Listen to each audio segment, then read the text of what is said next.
All right, TikTok fam, the time is now. Head on over to YouTube. I'm shutting it down. You guys stay strong. I got to go over to YouTube and check and make sure everything looks like everything, so I can do the tech check.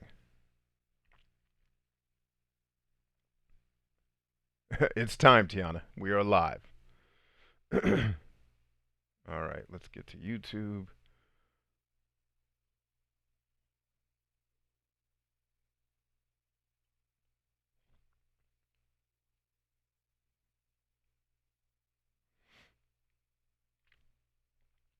Okay, I'm just making sure everything. I'm pulling up YouTube myself to make, because I can't look at the screen I'm working off of and look at what you guys are seeing to make sure everything is gravy. It looks like everything is gravy, so that's good. Let's make sure there's sound. So make sure you guys can hear me. Let's do a mic check 1 2 real quick.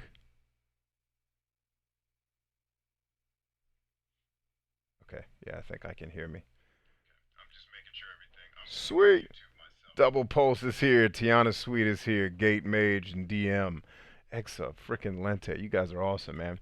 Cool. So hopefully everybody's having a great time. By the way, YouTube family, this video is also going to dub as my podcast for the week, which I probably should turn on my audio recording software to record my podcast so that you all can hear it. Techie Grunt says, just heard that from your TikTok. Double Pulse says, I hear you. I hear you, but the screen is tiny. Yeah, my face is tiny because what's on screen is more important. When we're done with the part I want to show you, um, you'll see my face. Don't worry about it. We'll enlarge my face when we start doing the Q&A. And right now, and this is the one thing I like about TikTok better than YouTube, is you guys are about 30 seconds behind me. TikTok is almost instantaneous. But I understand YouTube kind of YouTube's like the radio. It's like we want to give you a 30-second buffer. So if you say something completely ridiculous that you need to, edit out or bleep out or whatever, you can do that. And now you can see my software loading, and it's taking forever to do it. In the meantime, while my software is loading, let's chat. Let's see, DM, I hear you, but the screen's tiny. Techie Grunt says, mic check is good. I'm Akira Fu, says Kais M on TikTok. Word. Yeah, you guys, feel free to leave me your, whatever your TikTok names are. That way I know who you are on YouTube. Some of you got the same names, like Tiana and Techie, so I can see it off the break. Let's see, who else? Gate Mage says cool. DM says hooah, bro. Bobby Dodge said something that the screen just cut me off, so now I can't hear. What crash recovery data? I don't need any crash recovery, dog. Nothing crashed. Anyway, I'll talk to you guys from. This is why I always have backups. My phone says, yeah, I tried to get into TikTok, but my interest is in the middle. All right, let me go to TikTok and let everybody know we've moved over to.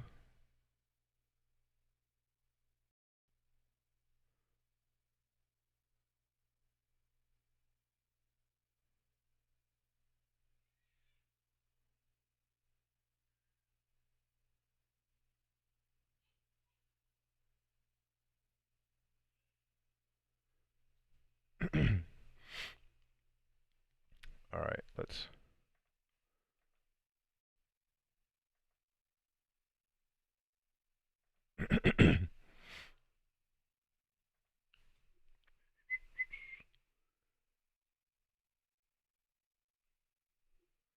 All right, mic check 1 2 for the sound of the podcast. Blah blah blah. Okay, looks like it's good to go. Let's hit record.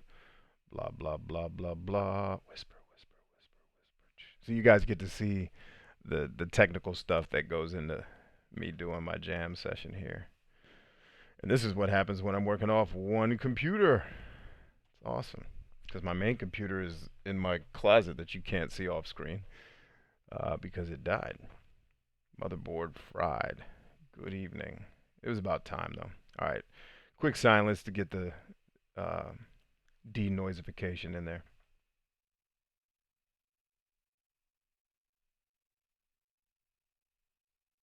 Well, all right, we're good to go. All right, let's get the show going. What do y'all say, man? Think it's time to think it's a good enough time for us to get a show going. So yeah, TikTok fam, we're over on YouTube. Join me over there. You guys are awesome. You're great Americans.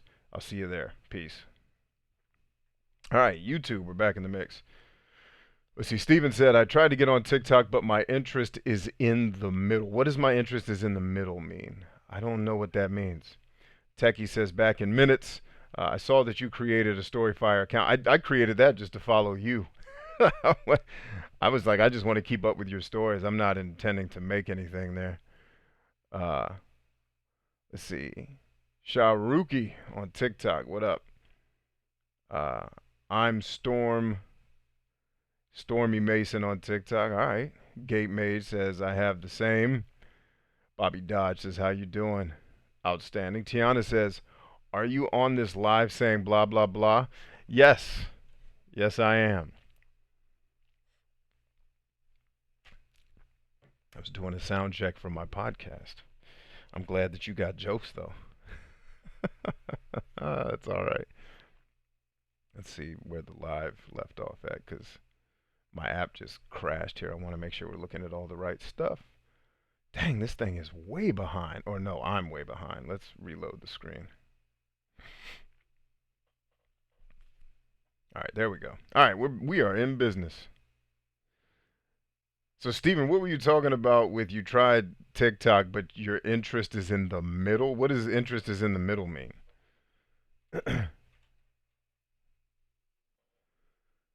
All right, we got a lot of people here tonight, man. I'm glad you guys made it. Sunday afternoon, you guys all surviving the corona scare? Everybody good? Nobody sick? Nobody got symptoms? That's good stuff, man. Like, I understand the potential of TikTok, and it's intriguing me, but it's not something I want to focus on. Oh, okay, that makes sense. Here's what I'll tell you about TikTok, Steven, is everything else you are doing, TikTok will send you new for very little time invested. And this is why I've been telling everybody to do it. For very little time invested. Like, I have 2 weeks worth of content uploaded right now, ready to go. Right?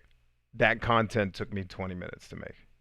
So for a very small time investment, you can produce content that can quite literally in 3 months, we've reached over 5 million people. And those millions of people could be getting eyes on your Storyfire, could be getting eyes on the other things you're working on. So you just use TikTok as a kind of a hub to drive. Like, we doubled our podcast. Our podcast listeners doubled in a month. As soon as I started talking about my podcast, everybody on TikTok was like, yo, well, everybody that comes on the live streams. Not a lot of the kind of just public viewers care. But the folks that come on all my live streams did. And the other thing too, so you know my YouTube channel had been taking an L for 2 years because I pissed off YouTube and I pissed off my audience, and that was the game. That was the choice we all made as a team. You were in on that decision. And a lot of you don't know, Steven's another one of my team members, man. This is one of the guys on our crew. And so I made the decision, to pull the plug on the you-know-what content. I don't even want to say it because I don't want to summon the people. But so my YouTube channel it just craps the bed, right? We go from, I think at the peak, we were doing about 3,000 subscribers a month when we were really cooking, or almost 3,000 at our highest. And then within a month of me pulling the plug, we started bleeding subscribers, right? We're just bleeding. I was losing probably, I don't know, a net of 100 subscribers every month for 2 years. So we lost about 2,000 subscribers altogether, right? Then just a couple weeks ago, just YouTube finally went from losing 100 a month to like we gained 7 subscribers, right? With one TikTok video, we did 1,200 subscribers in a day. So that's more subscribers. That is the fastest I've ever gained following on YouTube. One TikTok video where I said, hey, TikTok is screwing with my account. They're not being fair to me. I'm going to move my live streams to YouTube. Will you guys follow me? And everybody was like, hell, people are still responding to that post. Like, yeah, where's your YouTube channel? 1,200 in a day. Like, we couldn't break 3,000 a month, and we did 1,200 a day. So I say that to you just to kind of have. So instead of looking at TikTok as like a primary platform, treat it as a place where you can draw attention to the other thing. Because my podcast is the most important thing that I produce on the internet, period.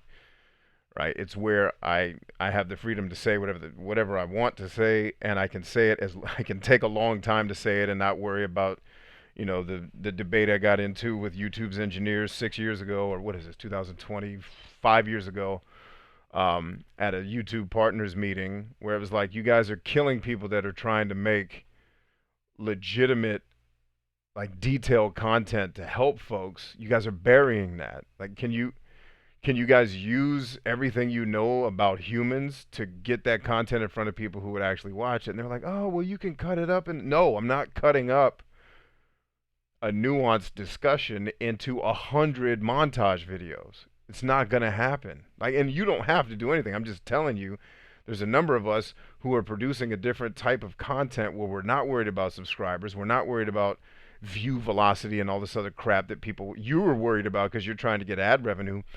I'm trying to reach the right people who could bring you legitimate attention to the platform. Not just people who want to watch dumb montage videos. So I say all of that to say, don't discount it. You could probably drive a lot of attention to what you're doing. Okay, let's take some comments and then let's get into this talk for tonight, guys. I got a really powerful discussion I want to have with you. And if you're tuning into the podcast, the Brian Chambers Movement, thank you so much. For those of you who are listening, today we're going to be talking about the problem that every warrior leader faces. And I'm going to explain that. And I'm here to tell you, everybody listening to this live, everybody listening to this after the fact, and all of you watching this live on YouTube, all of us face the same exact problem. All of us have the same root cause problem. We're going to talk about what that is tonight. Right, but we're not just going to talk about the problem, we're going to talk about solutions. We'll spend a little bit of time defining what the problem is, because it's not going to shock any of you. It's just going to kind of help you understand that what you think are your life's problems are actually just symptoms of a much bigger problem that you have. We're going to define that for you all tonight, and we're going to help you overcome that. And then at the end of this talk, make sure you stay around to the end. I am going to give you some free tools to help you consistently overcome this problem to where it won't trouble you anymore, right? So if any of you are listening to this and your life is not going the way you want it to go, you have this problem. Whether you consider yourself a warrior leader or not, you'll also find out by the end of this video if that's true. Let's go ahead and take some comments here from the YouTube folks. We've got the Gate Mage. Techie Grunt is back. Josh Quinn says, I'm late, but I am here. What's up, Josh Quinn? Good to see you. And I recommend everybody listening to this on the podcast, be sure to follow me over on TikTok so you can hear when I make the announcements for when I'm going to be streaming the podcast live. I am now streaming podcast live as promised. We're not doing it on Twitch, which was the original plan if you've been a long-time listener of the podcast. We're doing it on YouTube because I learned very quickly that Twitch does not give two flying foxtrots about helping me develop an audience.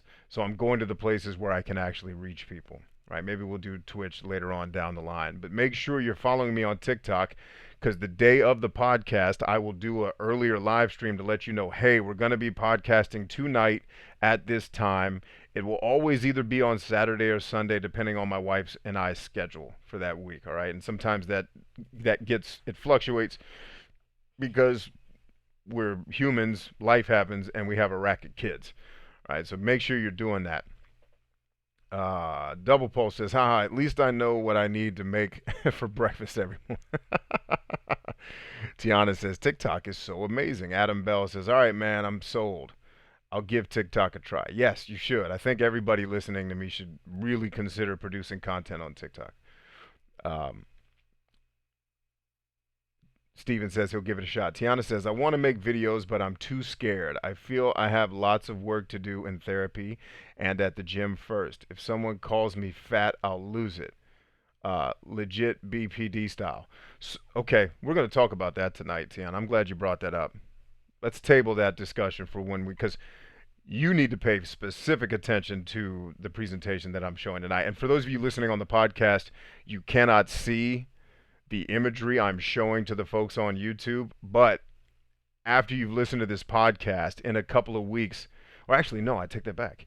This video will be uploaded to YouTube if you want to watch it after the fact. So if you're listening first, like, oh, I want to see the images that Brian is using to talk to the audience with live, just come on over. This video will be uploaded the minute I shut up and stop talking, and you can come and watch it. So Tiana, let's table that problem because we're going to get into it.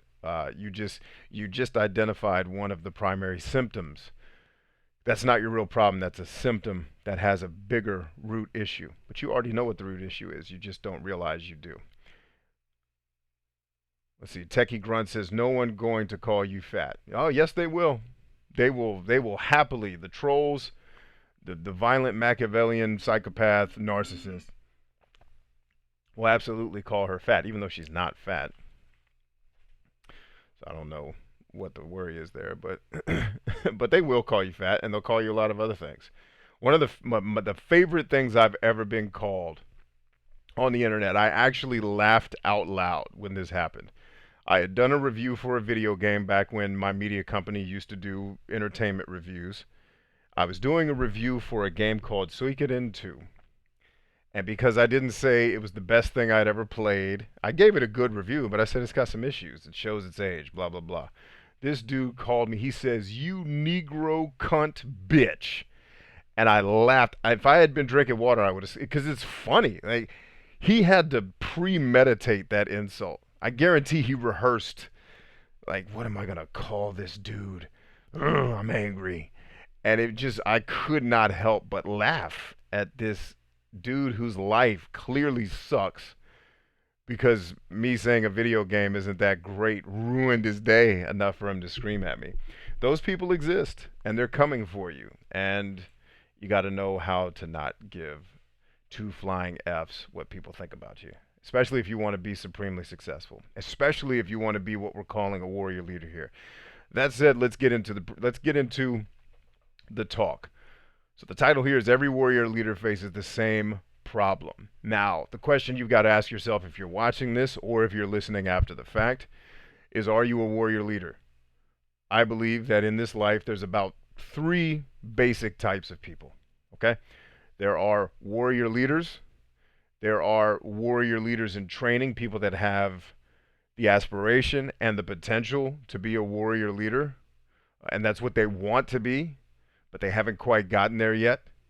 And then there's cowards, right? So what you've got to decide over the course of this discussion tonight is which one of those 3 personas suits you best, right? I pray that everybody listening is one of the first 2, because if you're the third one, I can't help you, okay? So we've got to get you at least, and if you are the third one, I can help you once you help yourself be willing to become number 2. Like if you're the coward, there's very little I can do for you until you are willing to jump the fence and become at least someone who desires and is willing to put in the effort to become a legitimate warrior leader. Now, warrior leaders are 2% of the population in every civilization, right? There's a reason why in the modern world, and by the way, by warrior leader, I don't just mean military people, right? Obviously, most military people are warrior leaders, except for the ones who are cowards. They do exist, believe it or not. They are in a huge minority, but they do exist. But it's not about whether or not you served in the military, right? It's about, do you have the force of will to become everything that God created you to be when he put you on this earth, right? And if you're not a God person, the universe or infinite intelligence or whatever the thing is that you think put you here, science, whatever science and genetics created you to be, you're willing to do whatever it takes to become that, right? And so you become the best you can be for you, for your family, your inner circle, and the people that you would influence out in the world. All right, so three types of people: warrior leaders, people who have the potential, but more because here's the funny thing: even cowards have the potential to become warrior leaders. What they lack is the will. So if you're an aspiring warrior leader, you have some of the will, but you need help.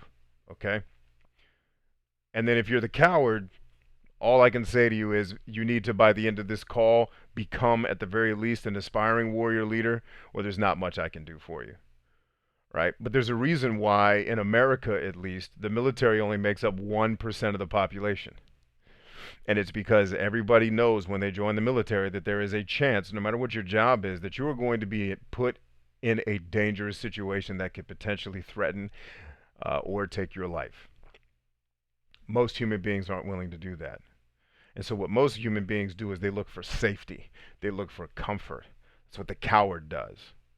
Right? And what the coward doesn't realize is that they're going to live hell on earth because the comfort and the safety they're looking for doesn't exist. When I hear people say, I want to get a safe job like working for the government, those bastards get furloughed every year.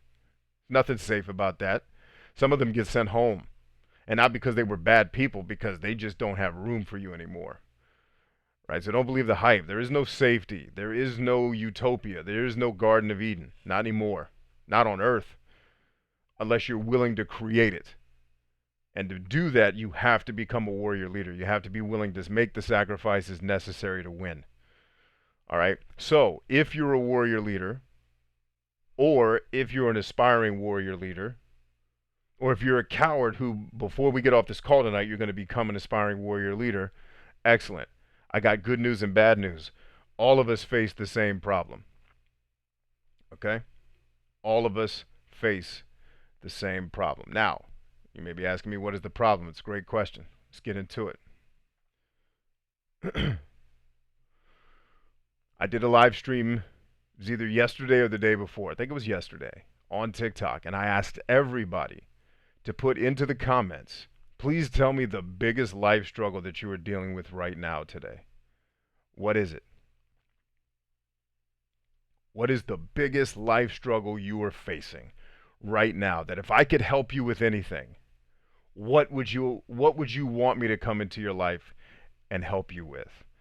Now, what I'm showing on screen right now, especially for those on the podcast who can't see it, I've got a picture of Arlington Cemetery, and above that it says loss. So loss of loved ones was a theme during yesterday's live stream. All right. Number two, it's a picture of a gavel with two wedding rings, and what you may not be able to see clearly is that it's a husband and wife signing divorce papers. People are dealing with relationship issues, right? Specifically divorce, or loneliness, whatever the thing is. It's a love issue, right? You're dealing with loss of life. You're dealing with loss of love, right? You could also consider loss of life, loss of physical health could be included in the loss column. But these were the problems you guys told me about. A lot of you were talking about money. You need more money. You need more money. And I'm telling you, at the height of making money in my life, or at the beginning of the height of making money in my life, was one of the most miserable times I'd ever lived in. And at my brokest was one of the happiest times I ever lived in. So some of you think that your problem is money and it's resources. It's getting a better job. And then a number of you, the biggest picture here is a picture of a soldier wearing the wrong shirt for his uniform, but that's okay. It's stock footage, guys. Hang with me. There's a soldier with his head in his hands, sitting on a couch. It looks like he's in a counseling session, not too different from the ones that I've sat in. And it's mental and emotional health issues, right? You're dealing with a mental health issue, an emotional health issue, right? Tiana was talking about BPD. People are talking about depression, anxiety. If you're me, it's chronic PTSD. But these are the problems that everybody seemed to want me to help them with. And the interesting thing is these are problems that are common to a lot of people. But it's not the problem. It's not the root of all the problems that you're dealing with. All right? So what is the root of the problems that you guys are dealing with? And everybody can see this here on the stream. Do you relate to at least one of these, if not all of them? I can say I lost my father back in 2017. I've been broke before. I've had to eat cereal with water. It's not delicious. At least I had cereal, though. I lived in an apartment complex that got shot up by Jamaican drug gangs. And I've had and have mental health challenges. Right? So everybody in some way, shape, or form can probably relate to what's going on here on the screen. But the good news and the bad news, depending on how you want to look at it, is that is not the root of your problems. The root of your problem, friends, is what's on screen right now. And the question is plain and simple. And I love this picture. Podcast fam, I know you can't see it. I love the picture of this woman because her face perfectly captures what it feels like to have your real problem. And your real problem, very simply put, is that you don't think you're enough. You don't know if you are strong enough to face your fears. Now, for those of you watching on YouTube, my face is covering the writing there. Don't worry about it. What the text says is, are you strong enough to face your fears? Are you strong enough to face your fear? In fact, I can probably make an adjustment to the screen so you can see it. Let's just move me up and out of the way here. Boom and boom.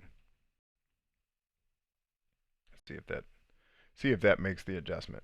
See if YouTube actually adjusts that properly, and I'll make sure I'm not missing anything in the comments while we're doing that.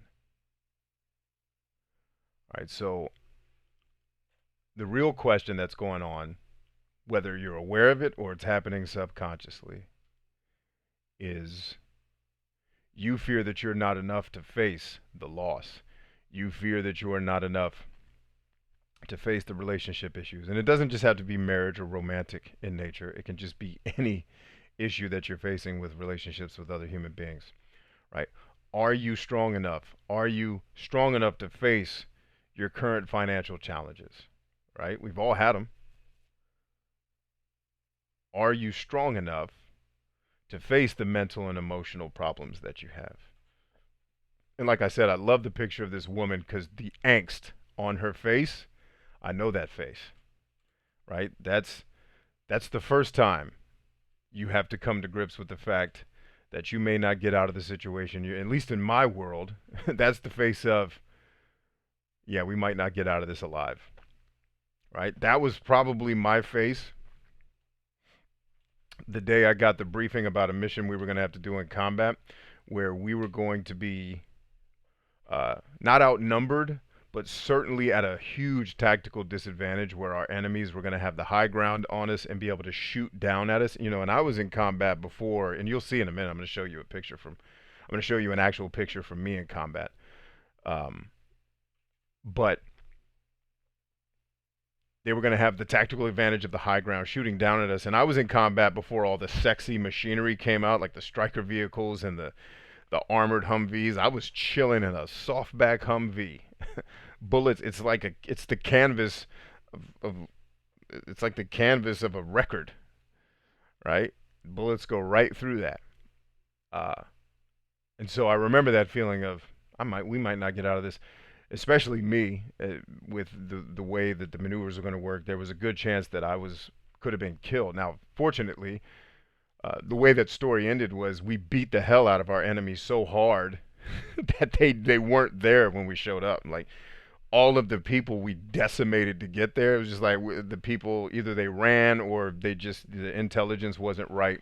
Bottom line was we ended up, by the grace of God, not having to face me having bullets raining down on me from the high ground, and we had to push through this place. It turned out to be fine. But your problem is not finances and relationships and the loss of your loved ones and mental and emotional health issues. The underlying problem is you were never taught that you are strong enough to face these fears and to overcome these challenges. No one ever taught you how to properly integrate that pain and turn it into strength, how to take your fears and use it as fuel to push you forward. That's what Will Smith does, by the way. If you ever wonder why Will Smith is so successful, one of the things he learned as a very young person was to use that fear of failure to turn it into fear of regret. So it's like that fear became his driving factor, because he couldn't act when he first started acting, by his own admission. I'm not hating on him. That was his words. When Quincy Jones came to him and they pitched the idea, it was his manager and Quincy Jones working out, we're going to do this Fresh Prince of Bel-Air, right? And the whole the meeting is going well, and they're like, yeah, Will this and Will that, and Will is looking at these people, and he's wondering the whole time. He's talking to his manager. He's like, did anybody tell these cats I don't know how to act? Like, what? So he was scared, right? But it was, do I be scared of? And if you look at him in the first season of the Fresh Prince of Bel-Air, which I loved that show growing up. I watched it every Monday when it came on. I watched every episode of that show. Had the DVDs, everything, as a kid, right? And can you imagine the fear of a guy who's a huge, world famous pop icon, but has never acted before? And if you watch the first season of the show, he sucks. He's not a great actor, but he worked his ass off, and they surrounded him with such super talented actors like James Avery and Alfonso Ribeiro to get him up to speed. They're like, if we put him around these Broadway caliber actors, he'll catch up. And he did, because he's a hard worker. Right? But that's the look he had on his face during the meeting with Quincy Jones, was, am I enough? I'm thinking, am I going to be enough to get my guys through this fight? And now, when I got the briefing that we were going to go do that mission, I then had to go brief my men and say, men, we're getting ready to go into the shit. Right? And you know what really encouraged my heart, what gave me faith that we'd make it through, not that I wouldn't get killed, but just so I didn't have to be completely afraid, was all my guys to a person said, Roger, sir, let's rock. They're no less scared than I was, but I was scared from the perspective I'm responsible for these men's safety, right? And so no one ever showed you how to be strong enough to face the fear of loss, right? To deal with the pain of loss and the fear of, can I get through losing my dad in 2017? Can I get through hurt or damaged relationships that I've experienced in my lifetime? Right? Can I get through poverty? Right? Can I get through living in an apartment complex where Jamaican drug gangs are with automatic weapons? And I don't mean automatic like the cute stuff the politicians that don't know what they're talking about. I'm talking about full automatic machine guns that are not street legal, shooting up my apartment complex, right? Can I get through that? Can I get through the mental and emotional health issues that I've been fighting for the last several years? Mental and emotional health issues, by the way, that I wasn't aware of until I got a diagnosis from the psych evaluation with the military. Right? It was just white knuckling the hell out of life, and I was kicking ass too. But this, my friends, is your real problem. You deal with this issue, all the other symptoms, the fear of loss, the fear of relationship damage, the fear of poverty, the fear of your mental health issues, I'm not saying they're going to go away, right? You're just going to get strong enough to where you can use them as fuel. They can become a part of who you are to give you strength versus demons that hold you down. All right? That's why I love this woman's face in this picture. Whoever took this photograph perfectly captured the angst on a soldier's face who's staring death, in a staring match with death. Next. Let's talk about the solution. That's enough about the problem. All right, how do we fix this? How do we develop the strength and the courage to face these fears? Right? The fear of loss, the fear of failure, the fear is the root of all these problems, right? But what's the solution? How do we actually fix this? And you can see my guy here in the picture with what looks like, I think that's an M40 on his back. I can't really make it out.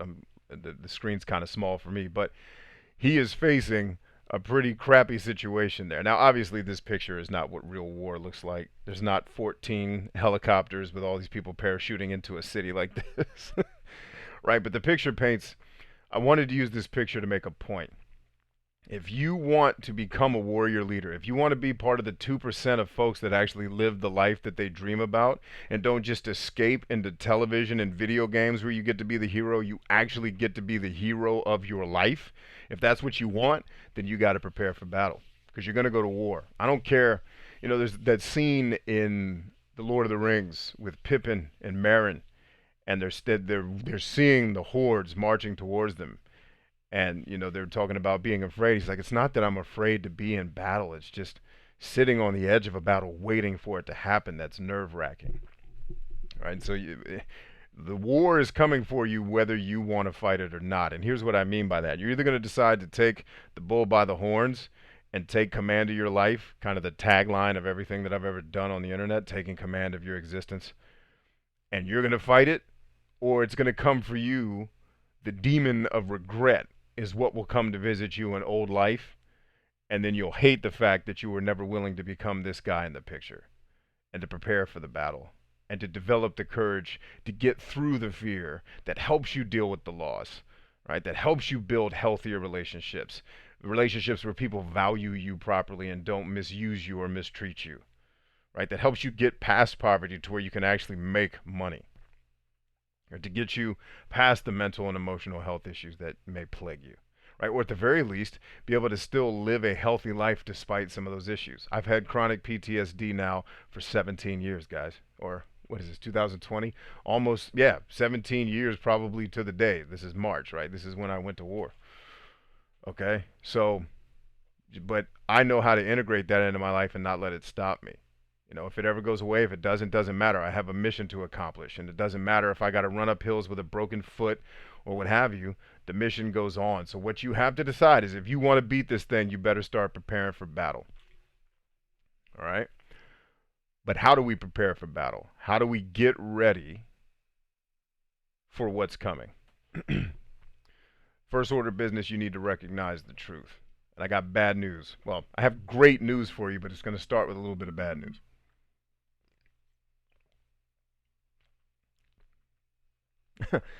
Tiana's sweet just called me Sergeant Chambers. Let's see, Tiana, you demoted me by about.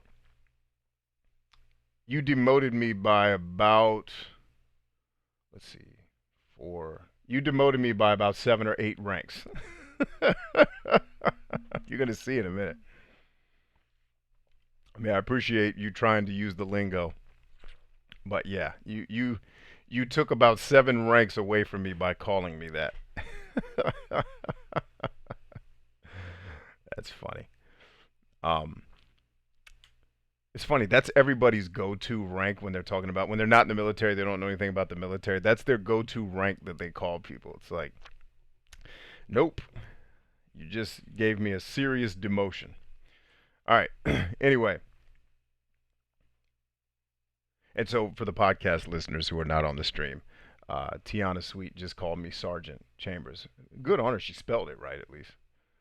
Uh, that's about that's about 8 ranks short of where I lived, but thank you. Now, how do we prepare for battle properly?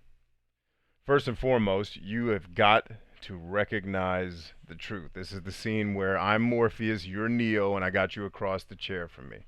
And I'm going to tell you that the world that you've been programmed to live in was built with lies. Your parents lied to you, your schools lied to you, your churches lied to you, and the propaganda that you watch on television has been lying to you your entire life. But here's the really sad part of the bad news. You've been so indoctrinated with horseshit for so long that now you just lie to yourself. Right? You talk about things like common sense. There's no such thing.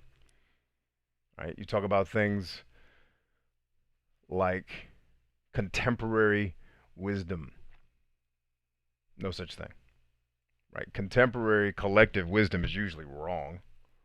Right? Just ask the people who learned how to fly planes. Ask Henry Ford. Did he follow conventional wisdom?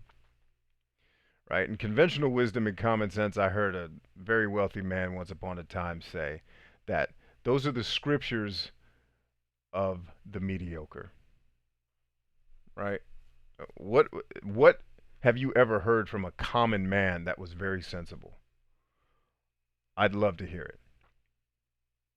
What common man walked up to you and told you something so profound and wise that actually helped your life, right? But it's the fairy tales we tell ourselves to make ourselves feel better about our lives. Like Susie, the way she got to the top in the business, she slept her way to the top. So what you're saying to me is Susie is attractive. Let's start there. And you don't think you're so attractive because otherwise you could have slept your way to the top. If the top is what matters to you so much, and that's the currency of this organization is sex, or maybe she's just really good at what she does, probably slightly better than you at it, and that's just the lie you tell yourself to make you feel okay with your cowardice and unwilling. I've seen this happen in professional environments where it's the pretty lady who happened to work her way to the top must have sexed everybody. Um, and it's like, okay, maybe she did. Or maybe, just maybe, she's better at this than you, right? Regardless of how she got to the top, it's the fairy tales you tell yourself so that you can sleep at night with the fact that you're losing and she's winning. Now, with a lot of the entertainers I used to coach, and I still do coach some entertainers, or I still have entertainers that have been in my programs. They'd always have, well, the reason why I'm not killing it is because fill in the blank famous person is doing this other thing. And it's like, well, maybe famous person's just better at it than you are.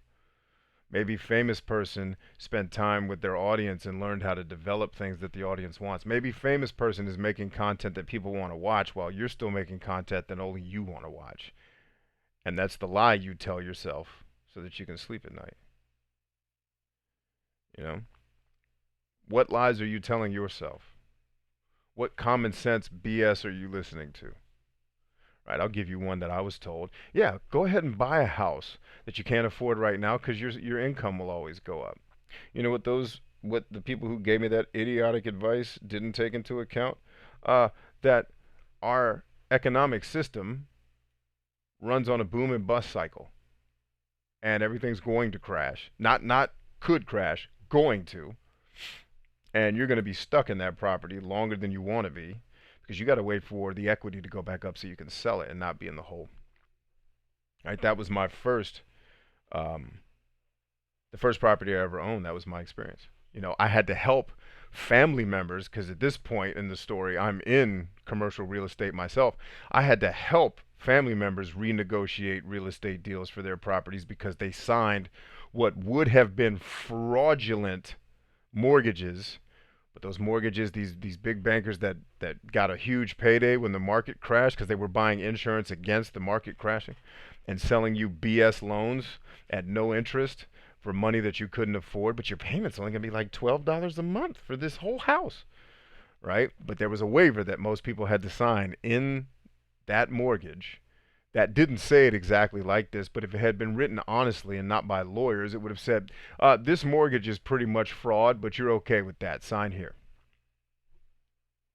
You know, and then everybody, and then how I had to introduce family to real estate brokers and get things going so they wouldn't lose their house because we take bad advice from people. I joke about I've been telling my family to turn off the news for 15 years, and since the coronavirus hit, now I see other family members in group text talking about, yeah, we should probably turn off the news. This is kind of depressing. You don't say. Propaganda machine finally got old to you? Okay, cool. But you have to think through what are the deceptions that you are telling yourself. That you're not good enough, that you're not enough. Go back to the slide with the young lady, the military soldier. Are you strong enough to face your fear? Because, here's what your parents told you. Just, go get a college education and get a good, safe job, and then maybe the devil won't destroy your entire life because you didn't take any risk and you're fine and you're safe. There's no such thing as safety. A lot of people thank me. Thank you for keeping me safe at night. Let me tell you what keeps you safe at night. Well, let me tell you what really, and I'm not saying that my contribution in the military didn't have a hand in it, but let me tell you what keeps you safer than I kept you. Math. Yeah, math. Let me break it down for you. Less than 1% of this entire human population is capable of doing you harm. capable, right? Half of that 1% are psychopaths, like terrorists. The other half of the percent are people like me who've been conditioned to protect you against terrorists. But what keeps you safe in your bed at night is a little thing called genetics. And there is no species that I'm aware of, except for a couple of outliers like black widow spiders, that are really capable of doing harm to their own species outside of extreme conditions, to include being psychopathic. And that's usually the biggest factor correlated with violence, is either you are a psychopath who's capable of hurting people without remorse. That's why so many politicians and CEOs of companies are psychopaths. Or you've been conditioned to kill, right? So you buy into these things. What lies have you been told by your parents? What lies have you been told by your schools? Right? My teachers told me, don't study computer science because you don't do really that well in school. You struggle in math, you struggle in science. What my teachers didn't understand about me wasn't that I didn't have the aptitude. And by the way, they were trying to help. My teachers were amazing. I'm not crapping on those human beings who really, really tried to help me. But what they couldn't understand with their view of Earth was I'm just bored out of my effing mind. The way that I'm being taught is not any, it's not put in any context that I care about, so I'm not going to try. I don't care about school. I'm a C student. I want to be a professional football player. I don't care. But then came my calculus teacher and I got A's in his class. But I was told, you might want to study something else that's not quite as science heavy because you don't do well in science and you really don't do well in math. Went to college. I wasn't amazing. I made it. I would have failed out of school if I was a political science major. I'd have been bored out of my effing mind and probably would have dropped out of school if I didn't do it my way because I didn't listen to the conventional wisdom, right? What did your teachers tell you? There's not really a big chance you can make it into the NFL. What's really funny is I had an NFL player as a coach who was trying to help me and giving me advice on the side. I didn't take his advice because I was a coward once upon a time. I was the third person in that list in the beginning of this talk. The warrior leader, the aspiring leader. No, I was the coward. That's why I know I can't help you until you're willing to move to that. He could not help me get into professional football until I got over my cowardice. And I got over it too late. Right? What other lies have you bought into? What has your church told you? What horseshit has your pastor told you? And maybe you have an amazing pastor that's teaching you well. But if you lived in the 1500s and you were Catholic, I could tell you, you were told a lot of lies. You were conditioned with flagrant racism for the purposes of control, not because they really believed brown people were too savage, because they used to hire them as bodyguards, by the way, and pay them well. They used to sell, the Catholic Church used to sell weapons to countries that they wanted to convert to leaders in countries that they wanted to convert to Catholicism. So selling weapons for Jesus. Isn't that cute? What has the news told you? What lies have your politicians told you?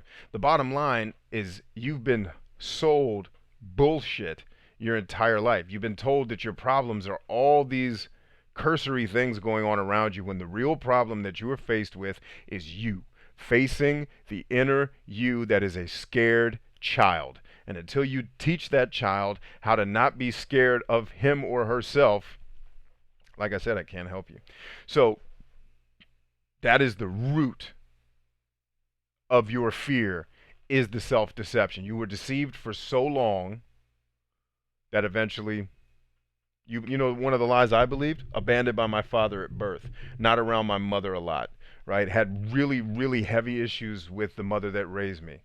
And the father that raised me, she's one of my heroes too. I love that woman to this day. Don't get it twisted. We weren't perfect, but she would have ripped her arm off to help me. So she loved me and hurt me equally. Right? My father was my hero, but he was gone a lot. Right? So what I learned was you got to do everything on your own. Don't count on other people emotionally. And yeah, nobody really wants you, homie. I won't tell you some of the things that were said to me. as a young kid, but I thought people didn't want me. So what did that drive me to do? You're either going to become a victim or a winner. I just tried to win at everything. I tried to be amazing at everything because one of my root fears before I rooted it out of me and had mentors to help me do that, thankfully very young in my life, was nobody wants you. So I was like, I'll make them want me. I'll be the best at everything I do. And so I'm insanely competitive to this day. Right? That was one of my self-deceptions until one of my mentors came along at 19 and showed me, hey man, that ain't how God works and that's not how the world works. You are wanted and you are needed. You have a mission. I was like, bet. Got it. Right? So what are the lies you've been told so long that you're lying to yourself? You can't get in shape, not motivated, bullshit. Motivation is nothing. Motivation just gets you started. What keeps you going is discipline and habits. And you do not form discipline and habits with motivation. You form discipline and habits with raw, unfiltered, fire in your belly desire. All right, so how do we fix the deception? We got to start with self-awareness. All right, you got to know who you are. You have to know that. Too many of you don't. General Sun Tzu says that the person that knows their enemy and knows themselves will always win. Always win. Right? You may lose a battle or two here, but you will never lose the war as long as you know you and you know the challenges you're facing and why those challenges are the way they are. Period. Right? You got to know you. Who are you? If I asked you to tell me in the comments who you are, I'd get all kinds of ridiculous answers. Some of you would start putting 4-letter codes for your Myers-Briggs type. No, but who are you? Not what is your cute little, your horoscope code that tells you all the things you're supposed to like and dislike. Who are you? Right? What are your core values? What motivates you? What gets you out of bed every day? Right? I just told you a second ago that motivation is horseshit. It's horseshit when you think it's the only thing that's going to keep you going. It's just the ignition of the engine. That's all it is. But it is important. What motivates you? What gets you out of bed? What drives you is a better way to say it. What are you actually good at? Do you know? Do most of you here even know what you're really, really good at?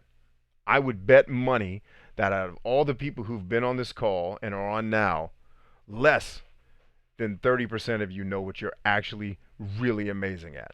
And that is an effing shame because that is not your failure. That is the failure of what I just said a minute ago here with the self-deception. Your parents failed you, your schools failed you, your churches failed you, and the propaganda machine that is entertainment failed you because they didn't teach you this stuff. This should have been 6th grade. Your whole 6th grade should have been this. Understanding who you are and how you're best wired to be a contribution to this society. Or at the very least to the people you give a crap about.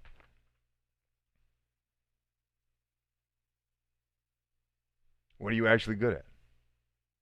You know, then come talk. When you know those things, then you can come talk to me about your passion. I'm passionate. What are you passionate about? What have you done? Right? Are you listening to bullshit self-help? Going back to deception, you're listening to bullshit self-help artists. So everything you need to be amazing is inside you. No, it's not. You're an empty vessel with all the potential in the world, and you are valuable. Do not get me wrong, but you're not special, right? And if you don't have the right tools in the right direction, you're not going to be awesome. I don't care how many feel-good tapes and videos you listen to about you're a badass. And what makes you a badass? Please tell me, because you were born. 2 complete idiots can make a baby, period. You being born doesn't make you awesome. It makes you have value. It makes you unique, right? It means that God had a reason for you to be here. But if you don't know what that is, how are you ever going to be awesome? Who are you? Right? We got to know that first. This is the first phase of destroying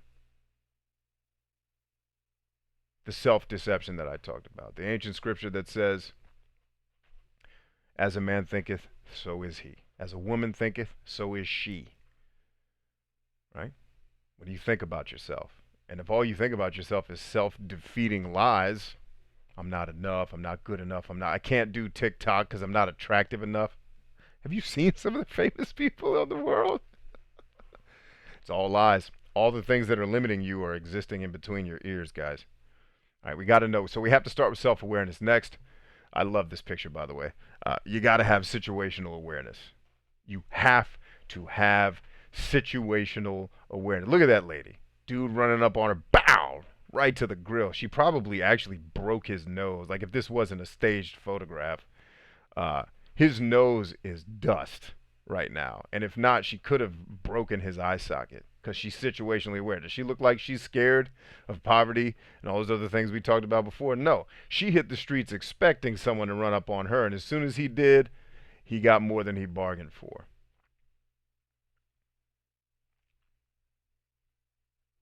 All right? You have to have situational awareness. You have to know what's really going on. You have to turn off the television, right? You have to stop binge watching everything on Netflix. And guys, I'm not saying you can't ever have fun, but damn, like how much fun is enough? And you guys have heard me say it a lot of times. You want a very simple truth? Because what I've seen a lot of professionals do when I've gone into companies to consult, especially companies that are struggling, right? Or government organizations that are struggling, tripping over their own shoelaces. And you get in the room with a bunch of executives, you're trying to help them put a strategy together for how they're going to get out of the mud. And one of them, inevitably, one of the executives is like, how in the are you getting paid to be here? The amount of money you're being paid. And they're like, well, we have to make sure the strategy has fun in it. Fun is overrated. It is. I'm not saying it doesn't have its place. Sure it does. Sure it does. But how much of it do you need to be happy? And here's the sick thing. You're using fun to run away from that slide of fear. Right? You're using fun and partying and going to bars and drugs and sex to distract you from the pain that you are a coward. And that's where the self-awareness starts. You need to get real with yourself. Are you a warrior? For real? Are you a warrior leader? Are you a warrior who hopes to be a leader one day? Because you got to start with leading yourself, by the way. Because if you can't lead you, you're not leading anybody else anywhere. Or are you a coward? Right? If all you're doing is escaping, it's because you're a coward and you don't know how to fight, or you're not willing to. Right? I could teach you how to fight, but I can't. It's like I've trained so many people in my life, and one of the questions I've got, and by the way, in this context, I'm talking about physical training, like helping people train in the gym. And one of the questions I've gotten often from women that I've trained, not terribly often, because I've only trained in my lifetime 12 or 13 people. It's not anything I ever did professionally. I was just helping out friends. I had at least one woman, if not a couple, ask me, are you going to keep us motivated? And I just looked at her and I said, no, I'm not. I can't. And before I could finish the sentence, she's like, right, it has to come from me. I said, yeah, you got to want to get in shape. You got to want to lose your baby fat. You had a baby. I know that's hard. Hormones change. You retain water, you retain fat. And it's going to take you a lot more work than 23-year-old you that didn't have babies. Yep, all that's true. But are you going to be a coward and just not go to the gym and watch The Bachelor and project yourself onto all these super and starved to death women so they can look like that? Or are you going to get your ass up and go to the gym yourself? Right? So you have to have awareness of what's really going on. So that starts with the self-awareness, but you also have to know what's really going on in the world, right? I listen to political people argue back and forth, liberals and conservatives, and I'm right. No, I'm right. And no, you're both wrong. Because neither of you are talking about the absolute truth. You're sharing an opinion, which means inherently you're both partially wrong. The beautiful thing is you're both partially right, too. But do you really think the world is that binary? Like it's either liberal or conservative?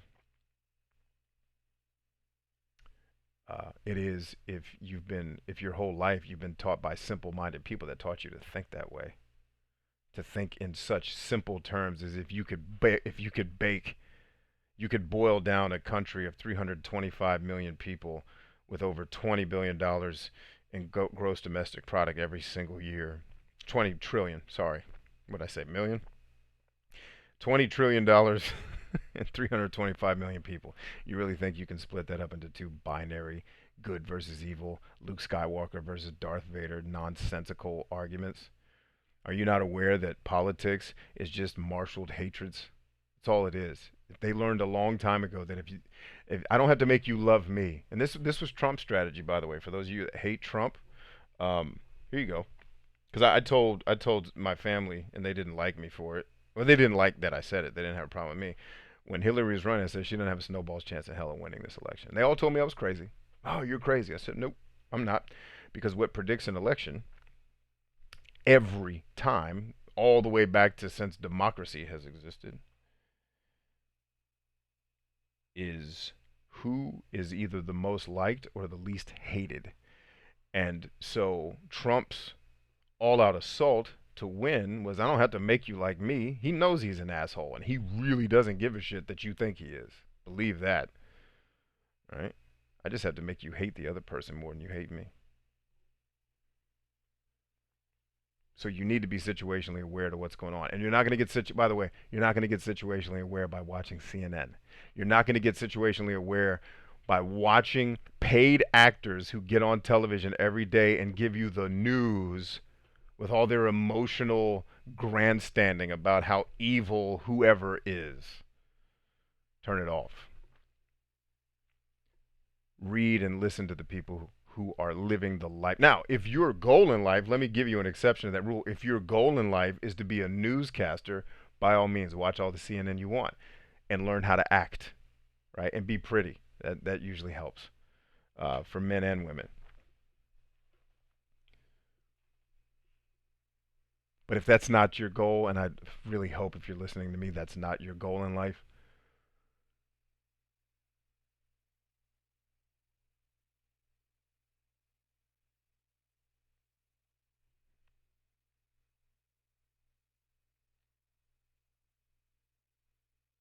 listen to the people who are living the life that you want to have, right? If you want to be a warrior leader, right, with a happy marriage and happy family, who actually like each other, don't just love each other. We just had family movie night. I cried because I had to walk away from a great movie with my kids. I was teared up because it was a really powerful scene that I wanted my oldest son to see. And I was like, oh, I got to go to work. I promised these people at 9:30. I got to get in there, right? If that's the life you want, holler at me, right? You want me to teach you how to be an assassin at life? I got you, right? You want to be a multi-trillionaire, multi-billionaire? Learn from Jeff Bezos. Learn from some of the people, because that's where I'm headed, right? Because I have coaches too. Learn from the people who are doing what you want to do. Don't listen to the people who are trying to tell you. Like, one of the hilarious things you'll hear people say is, I'm an expert. It's like people who say, I'm tough. Like, most tough people don't have to say it. I've never met a real gangster, and I've met real ones, by the way, who had to tell people they were gangsters. In fact, they preferred that you didn't know. So, you have to be aware of what's really going on around you. You need to start learning from people who tell the truth, or at least they tell a version of the truth that's closer to the truth than all out bullshit. Like the self help gurus and all these people who are just the Myers-Briggs cult that's going to blow smoke up your ass and tell you that your personality is great. Yes, I'm sure it is. But you should want people to come in and help critique the areas that are broken and fix the areas that can get fixing and improve, right? Stop letting people blow smoke up your ass to tell you how special you are and everything you need is within you already. It's not. It's not. Not now. The one exception I'll give you to the rule is if you are living the exact life you want to live, then yes, everything you need is within you.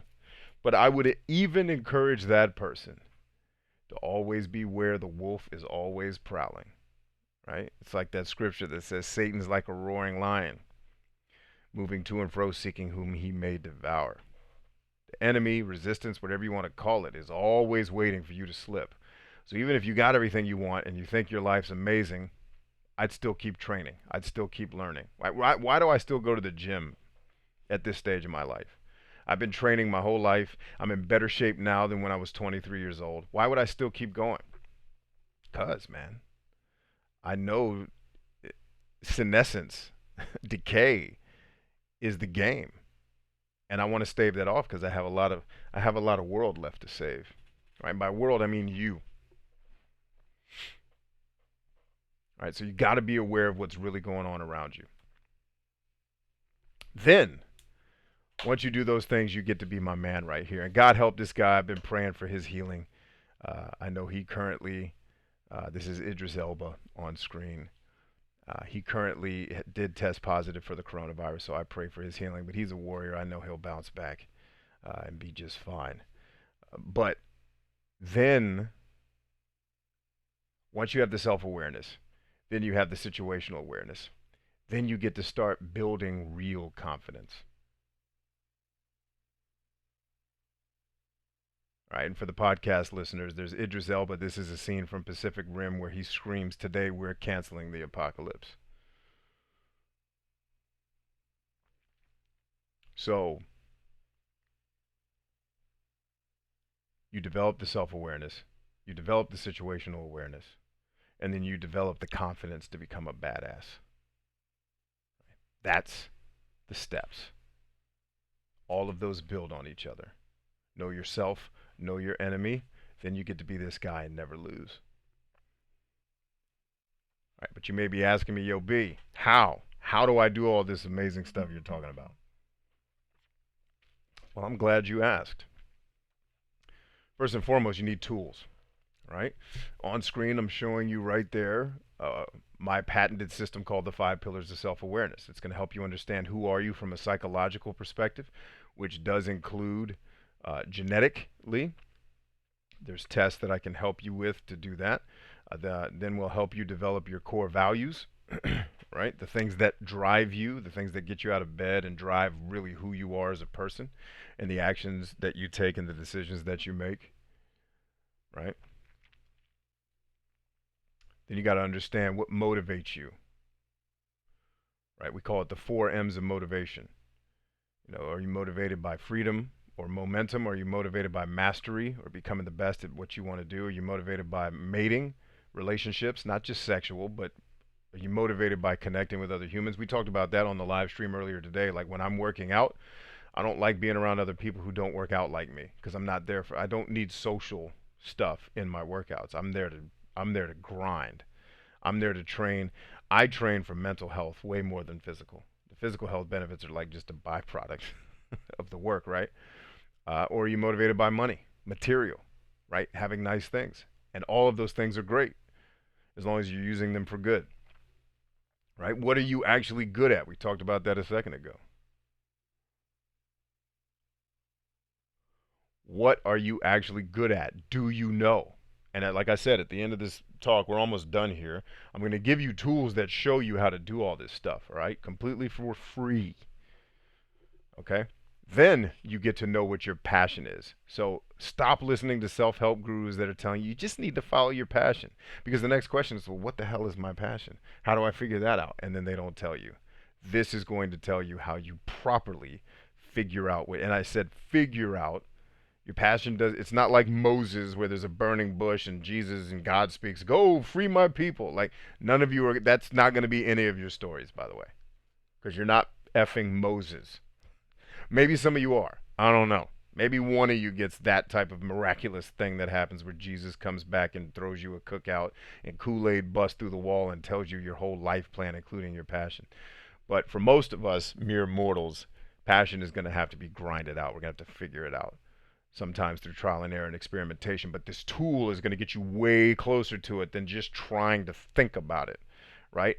Everything you need is not within you. Some of it needs to be taught. All right. Next, how do we develop situational awareness? And this is also tied to self-awareness, okay? But for situational awareness, you have to become an unyielding student of the truth, right? And what is the truth? Because Marcus Aurelius says all is opinion, right? What we're asking you to do is get closer and closer and closer and closer and closer and closer to what the truth actually is. Right? That's why it's an unyielding study. Very rarely are you just going to be given the truth. Right? That's why you have to be a constant, perpetual learner. Because nobody knows the absolute truth. We're just getting a little bit closer to it every time we take in information that actually helps us and then helps us help other people. All right, so how do you become a student of the truth? Well, the way I see it, there's basically three ways to do it. Okay? There's the picture on the left, which is life experience. Now, if you haven't figured out, that is me. I'm actually in combat in that picture, and that is the day I got promoted to captain. The day I was promoted in combat while I was fighting to the rank of captain. Right? And what I'm doing there, so you've got my friends. So you've got then you've got my two friends there, Derek and Jeff. Um, they're both captains as well, and Jeff was my commander. Derek was the commander of the unit next to mine, and then me and my friend Chris, who's not in the picture, were the commanders of our specific units, or what the Army calls platoon leaders, and Marines they call them commanders or platoon commanders. But the point here is what I'm saying in this picture, so that you all understand what it's like to think like a warrior. I actually quoted the scripture where it says, "God will make a table for me in the midst of my enemies." Like I'm being promoted in the midst of being in a zone where people are trying to kill me. And what I didn't know at this time in this picture is off in the distance, not terribly far from where we're standing, a great friend of mine that I wouldn't meet until probably, when did I meet Mark? I ended up meeting him, let's see, I'm trying to remember the year. So 12 years later, or not even 12, 8 years later, 9 years later, I meet a great friend in a different professional career. I'm a civilian. He's still in the military. In fact, he's still in the military right now. He and I were sleeping hundreds of yards from each other. And what we didn't know at the time is that he and I were about to go on a mission together where he and his team were going to be clearing buildings as we pushed through the city.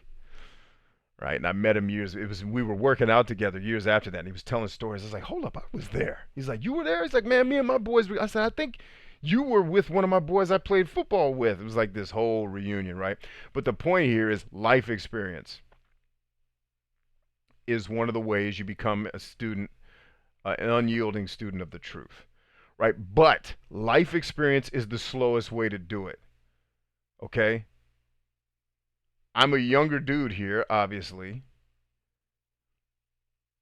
but I'm getting life experience in this experience that most people don't get in an entire lifetime. So if you just want to rely on life experience, sure, you'll probably become close to a millionaire by the time you're 70, right? Is when you'll make your first total, all add up all your salaries. That's about when you'll make $1 million, is when you're 70 years old. If you just rely on life experience. And that's what most people try to do. I'm just going to learn by life, which is great.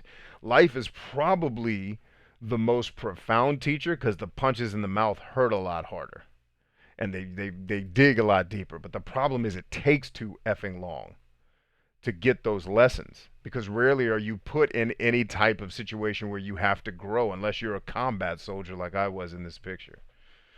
Right? And you can see, matter of fact, my gear is on top of my Humvee. I just ripped all my gear off because they had to pin my rank on my right lapel, right?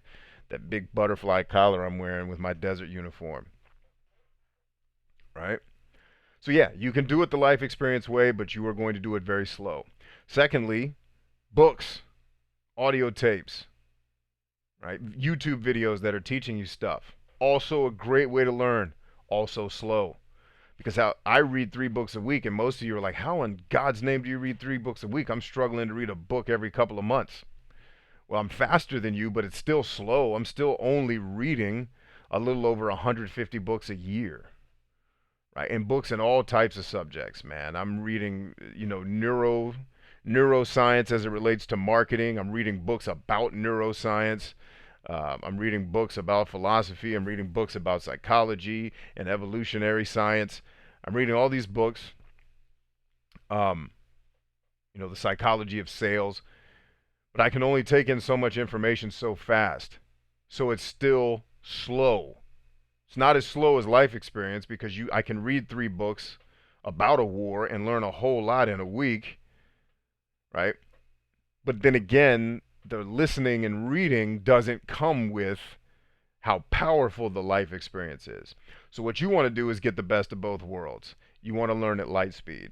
You want to mentor, right? And of course, I've got Michael Jordan and Kobe Bryant there. And what a lot of people don't know is Michael Jordan was a huge mentor and eventually friend of Kobe Bryant. If you saw the celebration of life they did for Kobe, where Mike couldn't even get through his talking about Kobe.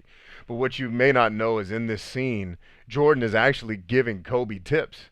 They're playing against each other in this game, and Jordan's telling him, "All right, when you do this," I'm not a pro basketball guy, so I don't know all the terminology, but it's when you're coming up and doing your cuts, make like Jordan's actually schooling him on the court. This is the fastest way to learn, and it combines life experience and learning from books, and it takes the sting away because now Jordan can help him not get the punches in the face that he would have gotten from the life experience, right? Jordan can help Kobe avoid some of those punches in the face, which is going to help him get to where he's going faster, and he can help him develop a lot of the good things by showing him how to do it because Jordan had already done it. So you want people that have a roadmap to where you want to go, right? If you want to be a warrior leader, you want to have self-confidence, right? You want to be able to take command of your life. You want to be able to build healthy relationships. You want to be able to be valued by the people who are in your life. Then you want to get somebody who has all those things who can show it to you, right? Because I can teach you a lot about combat without you ever having to go there and take those L's that I took or make some of the mistakes that I made, right? But you can learn from my mistakes without having to do it. And you can learn from my successes. I can show you the blueprint, and it's faster. You don't have to just learn it. In a lot of ways, well, you do have to learn it, but you don't have to figure it out. You can just have me walk you through how to do it, and you can mimic it the same way a baby learns how to walk. I'm just going to imitate. I see dad walk every day. I want to try that. It's the best way to learn how to walk. Now, my toddler could have read books on walking. He could have had a lot of life experience not watching anybody walk and tried and fumbled all over the place, or he could just watch dad for a couple of months, and then he's walking like a pro. And we were outside doing football drills a couple days ago, and my little toddler, man, because he's got some developmental issues physically and mentally, right? And he was sprinting. For the first time I seen this guy sprint because it was me, him, and his big brothers, and he was watching every single day, and he picked it up like that, right? And was able to sprint. I almost cried watching my little guy sprint because he's had a lot of issues as a kid, you know? And because he's got mentors that can take him through it. And that's why I tell people you can learn from life, and I recommend you learn from life. You can learn from books, and you can learn from videos on YouTube. Those are great, but they're incredibly slow, and they don't help you avoid some of the pitfalls that my business mentor has probably saved me millions of dollars in ideas that I was going to try and and he told me why I was going to lose money. He's like, "Oh yeah, I did that. I did that 47 years ago. Don't do that." You know what I mean? And I'll tell you guys, if you have to hire an effing mentor, if you can't find one, hire them. Now hire someone you trust. Don't just please don't sign up for the feel good seminar people that are just going to come around, blow smoke up your ass and not demand that you grow. Like anybody that's joined one of my programs, for example, you get a list of here is what the F I expect from you. This isn't a game. Right, you're paying me money. I have a duty, but you have a duty also. Because if this fails, it's going to be because you didn't put in the work, not because I didn't do everything I could to help you win. Right? So the fastest way to learn. I mean, could you imagine if Michael Jordan was teaching you how to play basketball? How much better you could read basketball books. You could try to play basketball every single day with a bunch of people that suck and try to get better at it and watch videos.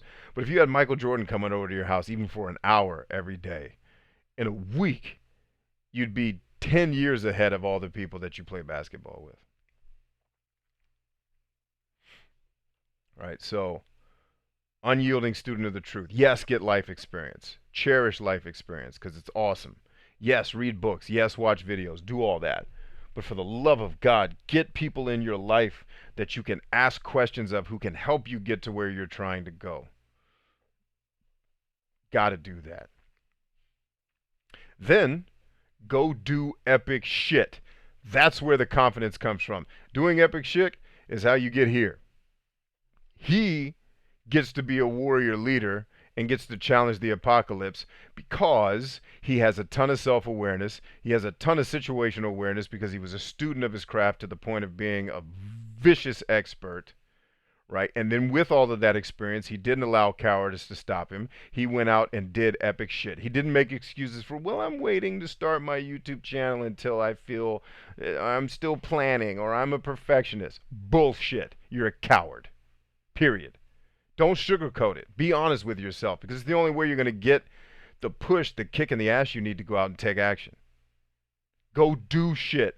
Yes, and it's going to suck at first. It's supposed to suck at first. You're supposed to suck at something when you first start doing it. That's why you need to hire mentors so they can help you suck less faster. Right? Yeah, read books, watch videos, get life experience, but you're going to suck a lot longer if you don't have people like my mentor to come in. When I shared the idea of my original farm plan with him, he was like, ugh. Now, I wouldn't do that from the jump. I would do something smaller and then scale it up. That way you don't have to have as much investment in the cattle and livestock. He's like, dude, start small. Like, get the land. Yes, by all means, get the land. But for the farming side of it, because you've never farmed a damn thing in your life, start smaller. Right? He's like, because I was talking about sharecropping, bringing other farmers on the land. He's like, but what? How are you going to subsidize the cost for them to make it worth? Like because he owns land and does stuff like that. He has farmed and created food products. He's like, I would do that differently, right? So I'm out here doing epic shit to the degree that I can, right? But some of you are waiting for the perfect plan, or I'm waiting until I'll work out. I hate when people say, my mother-in-law did this thing. I'm going to start working out next week. Get your ass up and work out right now. Stop talking. Go outside. Start doing some push-ups. What the hell are you waiting on Monday for? You might be dead by Monday. And do you really want to get to Monday and that's your last day on earth? Be like, damn, I probably should have worked out like 7 years ago. I probably wouldn't be dead right now. I don't know how a dead person's having a conversation with themselves, but you don't get to be a badass without self-awareness, situational awareness, right? And without doing epic shit. Period. So one of the other problems a lot of you have is you set horrible goals. Like, you don't do epic shit because you don't expect epic shit from yourself. You've been taught by your dumbass family for so long that, oh, just go to college and get a what do they call it? A safe job, get one of those good safe jobs. Who wants to be safe? What is this obsession you all have with safe? It's boring as hell. It's like I used to tell my mom, my biological mother, when she would date back in the day. And she would tell me, yeah, I met a guy. Oh, tell me about him. Oh, he's nice. I said, he's not the one. How do you know you never met him? I said, because the first effing words out of your mouth were, he's nice. Are you cotton picking kidding me? He's nice? He doesn't choke people in the throat every day? That's the best you could come up with? You're out of your effing mind. And she's like, well, what do you mean? I said, how did I describe my wife to you when I got married? Oh, she was gorgeous. You loved her ambition. Keep going. She was awesome. She was a great cook. I loved her personality. At what point did I say she was nice? Get out of here with that. I said, that's your problem now. That's why you don't have nobody. Because you're just looking for someone who's nice. Ugh. It would turn my stomach to hear people say nonsense. He's nice. That's the guy. That's the one that you dream about. I just hope he's nice. You don't want him to be gorgeous and fine. And by the way, beauty's in the eye of the beholder. I think most of the people that mainstream world think are beautiful are not. That you'd be surprised at the people who I find, my wife and I talk about, the people who I think are attractive. She'll ask me, like, do you think this Hollywood actress is attractive? Nope. Plus, I need to see her without makeup. No, or dudes be like, I don't think that dude is as handsome as they make him look, or like a guy like Morris Chestnut, who I've worked with in the real world. I'm like, no, he is as gorgeous as advertised. That little chocolate brother, uh, like if I was gay all day long, like, and I know he's married to a woman, but I would at least, I do epic shit. I would give it a shot. Like, yo, Morris, listen, I got to take a shot, bruh. I know you're married, but listen, right? So you set shitty goals. Like when I did the goal setting video, the live stream with you guys earlier this week, I was like, okay, tell me what your number one life goal is. I want to be a sustainable musician. Like, when you were in second grade and your teacher, you answered that question better when you were 8. What do you want to be, Timmy? I want to be an astronaut. I want to get in a vessel that can be shot into space and just chill in space. I want to be a hero, a soldier. When did that part of you die? You know when that part of you died? For the podcast fam, you can't see it. It's when you got faced with a couple of problems, which sent you down the path of learned helplessness. You didn't believe that you were strong enough to face your fear, and you settled for bullshit. Just get a safe job, one with benefits. It makes me sick, right? And by the way, I'm not hating on you guys who are listening to this podcast or watching live on YouTube. I'm with you. I love you. I want you to win. That's why I'm being a little bit tough love on you guys. I want to date this guy because he's nice. That's what all your goals sound like, guys. I'm dating this guy because he's not an axe murderer. Really? Like, you don't believe you deserve to have someone you think is gorgeous and loves you properly and wants to be around you, actually likes spending time with you and talking to you, and can do things that you like, whether it's cooking or, sexual stuff, like whatever the thing is. Like, you don't think you deserve better than that? And these are the same people that'll tell me they believe in God. Word? God put you here, this creator that you believe in, that just shat out an entire universe. And some of you believe he did that in 7 calendar days, which is hilarious, but fine. Let's assume that that's true because you believe it, so to a degree it's real. Whether it's true or not, it's real to you. You believe God shat out the universe in 7 calendar days, and he just wants you to be with somebody who's nice. Because if God really shat the universe out in 7 calendar days, I just have a hunch that he has a knack for the spectacular and the sensational and the miraculous. And you want a mate who's nice, who has a safe job with benefits. And you wonder why we have more depression and anxiety and all this other crap going around in the world. It's because you've been lied to and you bought into the lies enough to where they've become your truth. And I hope it makes you sick enough to everyone that's here. If you're a warrior leader, I hope your goal is to go even further. If you believe that you're a warrior who has the potential to be a warrior leader, well, everyone has the potential, but you have the will to become the warrior leader. You're the aspiring warrior leader, right? The way my business partner breaks it down, he's like, you're Iron Man, you're the veteran superhero, or you're Spider-Man. You're still a superhero, but you're learning, right? And you're growing, and you're willing to push through the hurt and the hate to get to where you're trying to go. Or are you a coward who's just hoping somebody nice comes along? I pray you're not the third one.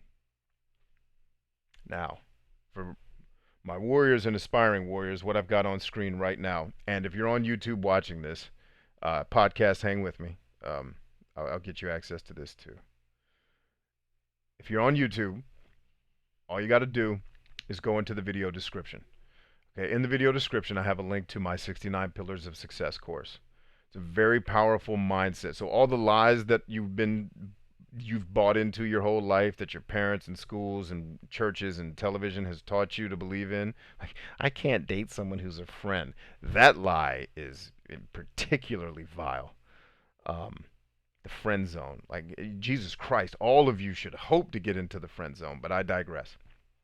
In the description below, you'll see a link to the 69 Pillars of Success course. It's completely free. Go through that. One video a day. Do not, and a bunch of you are going to not listen to me and you're going to pay the price, but that's fine. Do not binge watch that. Watch one video a day and apply the principles mentally, emotionally, and as it applies physically in your real life. One a day for 70 days. It's actually 70 videos, even though it was 69. I added a bonus video at the end. Okay? 69, 70 days to become a new human being. I've had people literally go through this course. People that paid for one of, actually, no, this guy actually went through the same link I gave you. He went through it the way I suggested, one a day for 70 days. At the end of 70 days, after applying all those principles, he increased his income by $20,000 a year, just applying the simple principles in that free program. All right. I made a promise to the people I've been reaching on the internet for going on, we'll say 8 years. I've been on the internet doing stuff longer, but producing content like this, it's been about 8 years. All right. I made a promise long ago that I'm always going to give away more stuff than I sell. All right.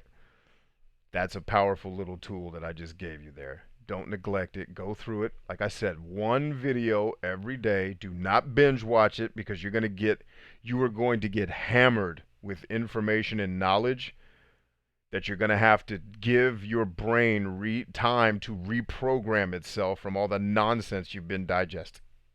All right? And it's only going to help you if you do it as I prescribe. You try to watch 15 videos a day, there's no way you're going to apply all 15 of those principles in a single day. You're going to live in confusion, and you're going to get to your goals, but it's going to be way slower. Like I said, you'll pay the price if you don't take my advice there. All right, the second tool here, The Way of Walking Alone. It's the Book of Five Rings by Miyamoto Musashi. I broke the entire book down into a 21 and this is one you should do one a day as well. You can do 169 pillar and one way of walking alone, part one. Okay, so I broke down all 21 principles in that book into a course, also free, also linked in the description of this video. Those tools are completely free to those of you who believe that you are an aspiring warrior who wants to get into the warrior class, the warrior leader class, or even if you're a coward. At least have the intestinal fortitude to say, I don't want to be a coward anymore. Right? And we've all been cowards at one point or another in our life. I remember my coward days very well. I paid a hefty emotional price until I jumped off that coward train. All right? So you're not alone, right? I wasn't born a warrior leader. I had to be developed just like everyone else. All right? These tools are going to help you get there. Now, if you believe you are a warrior leader, this other program is also linked in the description below. It's called the Good Life Playbook. Take command of your life. Your story needs a hero, and that hero is you. I'm going to teach you how to be the hero in your story of life. This is a Netflix style program where it's video lessons that you can go through. The 69 Pillars is in there.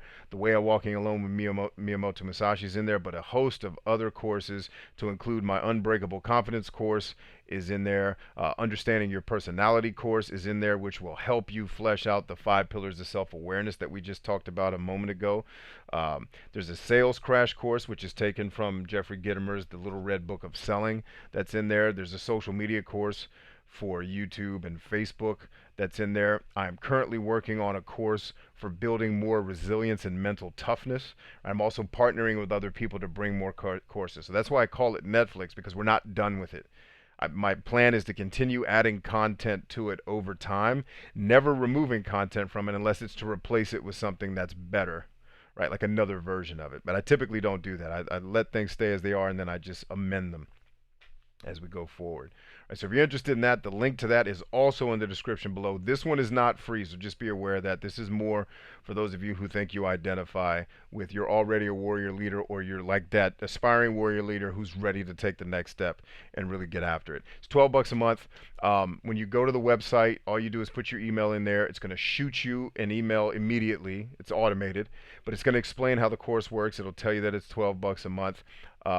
And that, way in the future, it's going to go up to a much higher price every month, but your price will always stay at $12 if you join now. And It gives you access to our private Facebook group where I answer questions. Many of the people who are on this call are in that program, and they'll tell you. They put a question on Facebook, and not only do I answer it, there's other professional certified coaches that are in this program. There's a lot of people that you don't know who are in this program, right? My mentors, investors, people like heavy hitters are in this program. You don't know it because I don't tell you who they are, but they're watching too. And a lot of times they will answer questions before I even can get to them. And then usually all I'm doing is kind of batting cleanup. Like, yeah, everything they just said, which is everything I was going to say, and maybe consider this other thing, right? So you're not just going to get courses. Like, I don't think the CEO of Netflix responds to your feedback, but we will, okay? And we welcome anything that you want to add to the course that you think would be helpful to you. You can make those suggestions there, and we can consider making a course for that. Because a lot of the courses, when I built the confidence course, I never thought to build a how to build self-confidence course, because in my narcissistic bubble of life, I truly believed uh, everybody had self-confidence. I didn't think that had to be taught, but apparently it did. You know, I grew up in a bubble. I grew up in a military family and then went into the military myself. So self-confidence was at the core of who I was. I had a blind spot.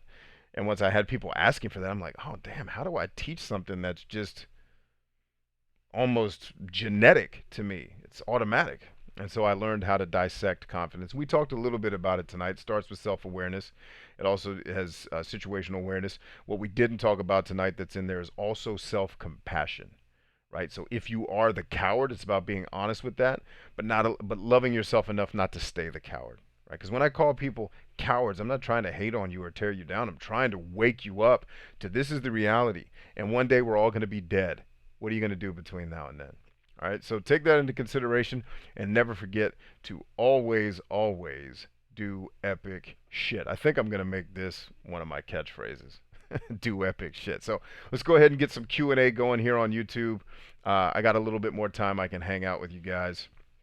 I will go ahead and just put my face on screen so you don't have to look at the... Actually, I think I'm just going to leave the epic shit thing up so that you guys know. Like, just do epic shit. All right, what are your questions, your comments, guys? What do you have for me? I'm going to go through the comments that are already here. Podcast, you are welcome to hang in and listen to the Q&A. If you don't want to listen to the Q&A, that's cool. I want to thank you for your time tuning in, those of you who are going to tune out here. I will warn you that Q&A is usually the most valuable portion of any of these talks. But thank you for listening. Thank you for being a part of what we're doing here. Make sure you're subscribed to our podcast and rating it everywhere that you can. Join us over on TikTok. It's Bryant Chambers Speaks. Join me on YouTube. It's just Bryant Chambers. Subscribe there. Follow me on TikTok. TikTok is like daily content, so you're going to get a daily dose of some powerful stuff that I'm sharing with the world at that time. Thank you to everybody that supports us on Patreon. I don't really promote that much because I'm not a big charity guy.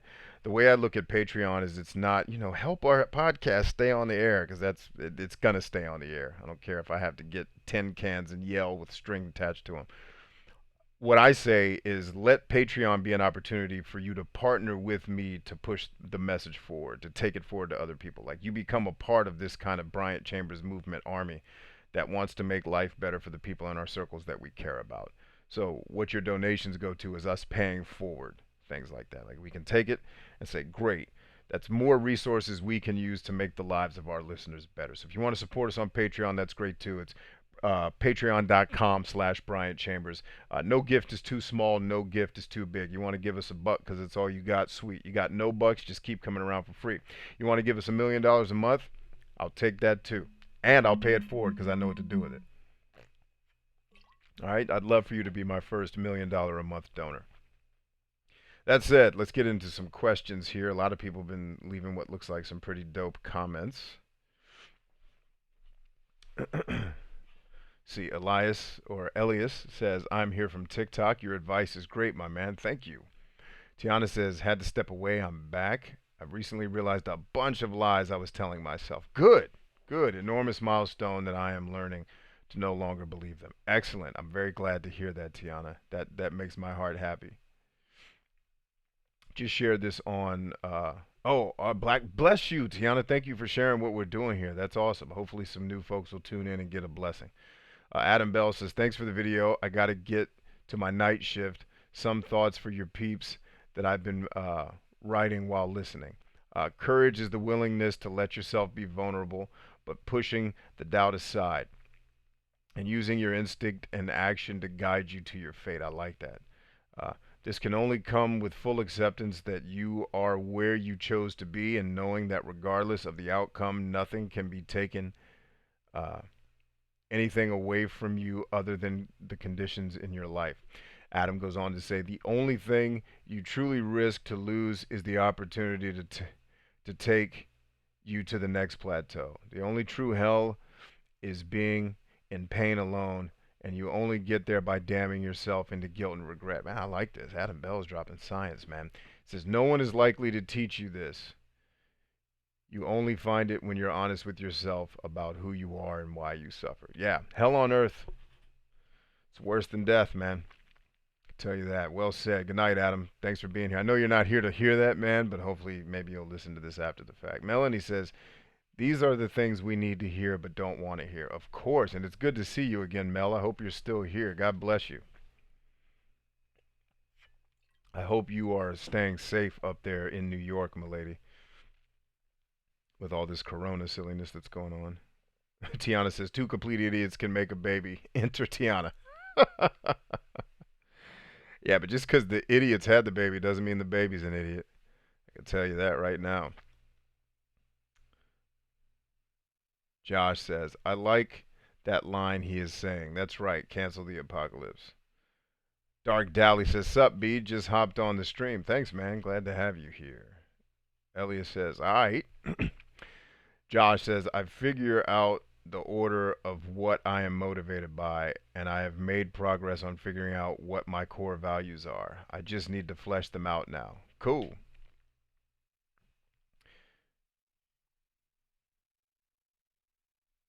Oh, people in our PTSD combat says they like my stream. Awesome. Thank you, Tiana, for sharing that. I didn't even know that was a subreddit. Thank you so much for sharing that. Reading Dave says, even Moses knew what he was bad at. Exactly right. Moses was a crazy humble dude, man. Because even his father-in-law had to be like, look, bruh, you are effing up. And he's like, all right, let's do it your way.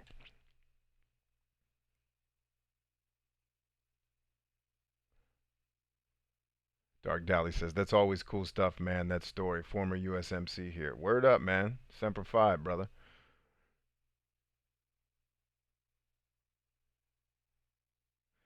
Elliot says, how do you find a mentor? What if you can't find one? You hire one. And I just gave you some free mentor tools as well. But you can always find a mentor. The problem is that we're very narcissistic in the way we live in the world, right? It's like, how do I get a mentor? You go find somebody who's winning at something you want to win at, and you find something that you're good at because you know what you're good at, that you can give them that's valuable, even if it's just working for them for free so that you can be around them and learn. Hell, even at my stage, I offered to help my business mentor with some stuff that I know his business is working on for no charge because it'll give us more time together and allow me to help him because I care about him and I want him to win too because he's helped me win greatly. All right. That was nice of Michael to give pointers to his opponent. I've never heard of this. Yeah, man.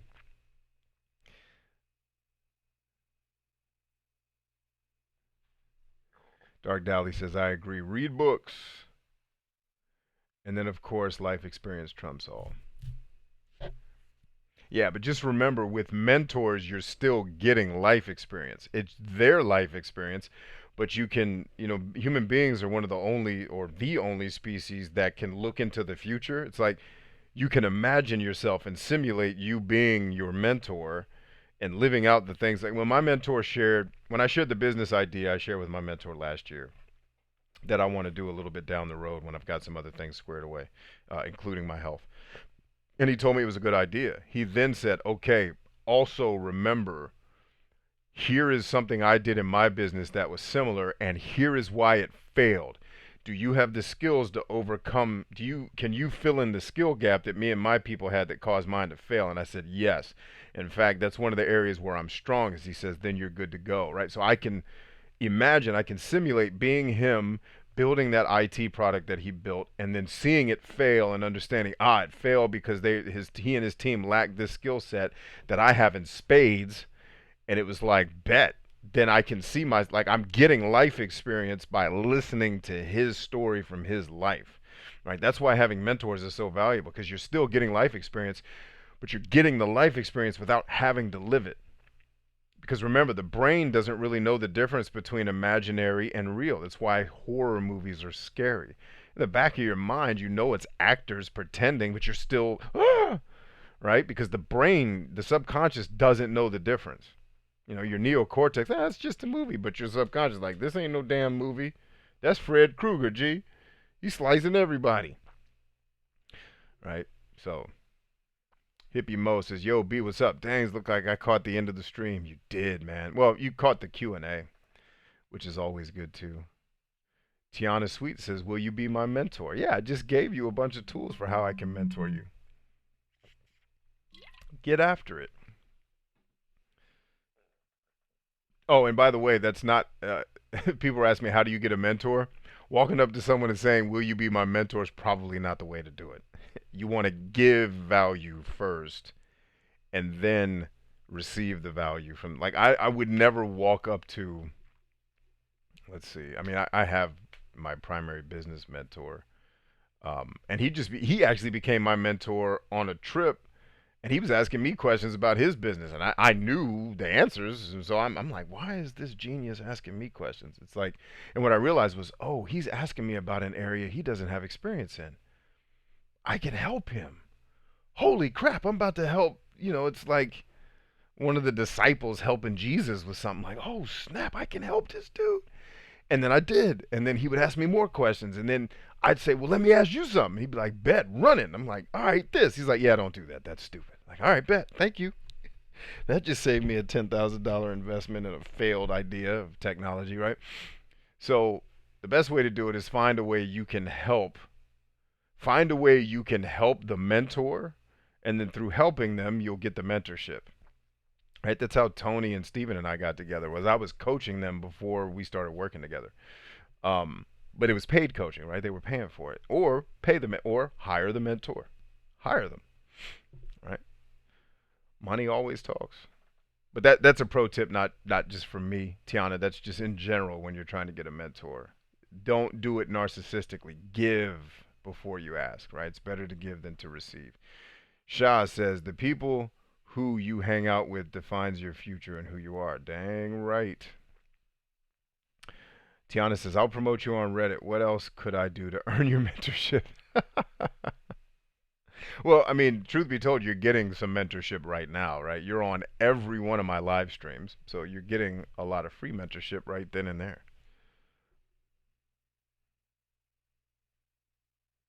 Yeah, I think I do have merch, but my merch store is closed because of Corona. Do epic shit, I probably will put on a shirt. I already have the shirt that says "Read, bitches." I have that one. I have the "We are stronger than I" shirt, which is my trademarked catchphrase for my business.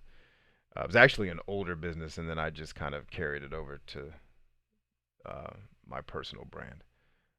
Your amygdala is still afraid of Freddy Krueger. Yes, very much. That's why I don't watch Freddy Krueger movies anymore. Suba says, "Sup, B? Talking about teachers lying stirred something up. I was always told I could be great if I only applied myself. Accurate, but it made me hate expectations and failing to live up to it. Thoughts?" So, when you're setting expectations, right? I'd rather look at it, set a goal, right? And then your expectation is you're going to do everything that's within your control to reach that goal. And then if you don't reach the goal, well, then you have to question, okay, was the strategy I deployed, or, start from the bottom. So it's, here's my goal. I want to be a professional football player, right? Okay, what strategy am I going to use to do that? Well, I'm going to play football. I'm going to train hard as hell. I'll probably recruit some existing or old retired pros to mentor me, right? And I'll be in the gym every day. I'll be doing the work every day, and I'll play football, right? I'll try to become the best player I can possibly be on the field. So if by the time I'm, say, 21 years old, did I make the NFL? If the answer is no, then I go back and say, okay, did I do all of the work that I set the expectation for me to do? Right? Did I do everything I was going to say I was going to do, or did I cut corners? Did I punk out? Did I get lazy? Did I get scared?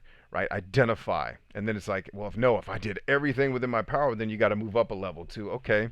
And this is something I do in the more complicated, like business strategy coaching that I do with people, but it works for life also. Then it's okay.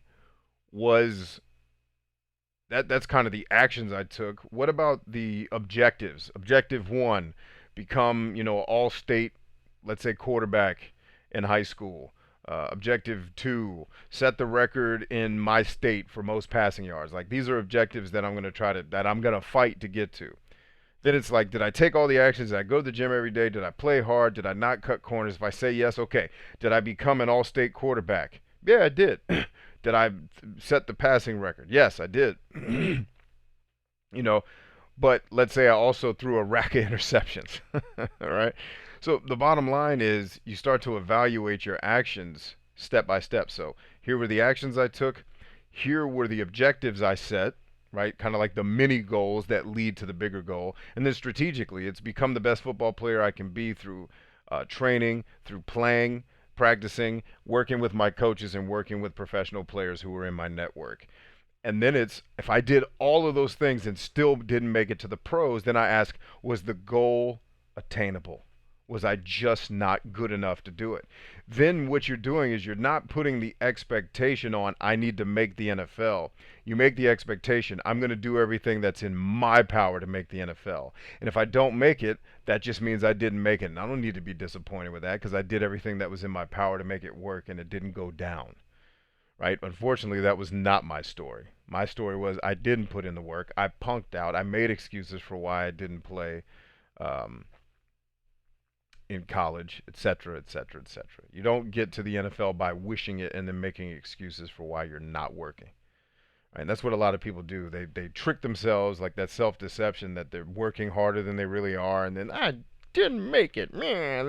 And then they make excuses. Oh, I didn't make it because somebody didn't like me, or my coaches didn't do this, or I didn't get famous because I'm not as dumb as PewDiePie. Like, okay, you can keep telling yourself that bullshit if it helps you sleep at night. But the bottom line is, you didn't do everything you were supposed to do. And even if you did, then you did the wrong stuff. Right? The onus is always on you. So yeah, don't make the expectation the goal. Make the goal the goal. Make the expectation the things that you can control. Right? It's a great question, by the way, man. Tiana says, do you practice mindfulness to help manage your PTSD all the time? Living in the moment is absolutely necessary. By the way, I'm loving YouTube typing in lives much better. We can complete our thought. Exactly. And that's one of the reasons why I wanted to start. That's one of the other reasons I wanted to start bringing the TikTok audience over to YouTube, was just because it's a better platform for lives right now. I mean, I get more viewers on TikTok, like more people show up, but I care more about engagement than I do followers and views. I care about, and not just the quantity of my engagements, but the quality of my engagements. And YouTube has always been the absolute best platform for me to actually engage an audience with. That's why I never completely left YouTube, even though I was frustrated with how things went down after I blew up and then walked away from it. I never left because I was like, this platform still has the potential to be the best engagement platform for live streaming. It's not great for videos and comments and that stuff. That sucks. But for live streams, it doesn't really get better than YouTube to me.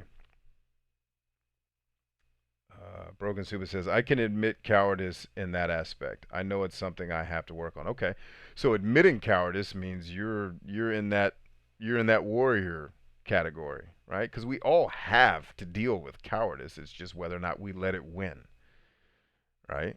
And cowardice is compartmentalized. There's parts of my life where I have behaved like a coward, and when I didn't speak up when I should have, because I didn't feel like dealing with someone's emotions, even though I should have told the truth. When asked what I thought about something, I should have told someone they were batshit crazy instead of just saying, "Ah, it's fine." because I didn't feel like dealing with their hypersensitive narcissistic emotions. I just let them be dumb. You know, that was a cowardly behavior. What you want to do is be more warrior than coward. That's the trick. And too many people are all coward. Like they have no warrior in them. And that's one of the reasons why I wanted to make this video, is to help the cowards understand it's not all your fault that you are a coward, but if you stay one, it is. Dark Dally says training equals knowledge equals progress towards real life experience moving forward. I always train in skills I already know, and yeah, learning how to move forward is in a sense moving forward. Sure, good stuff, man. Okay, cool. Any other questions, man? Or did I just completely blow everybody's mind with that wonderful presentation to where nobody has any more questions?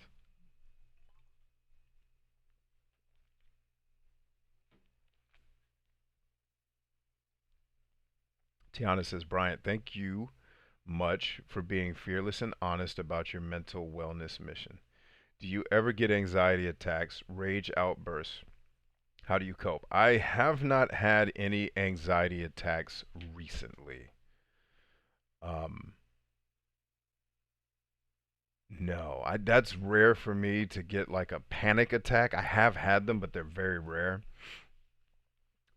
And they were due to some other physical health issues I was having.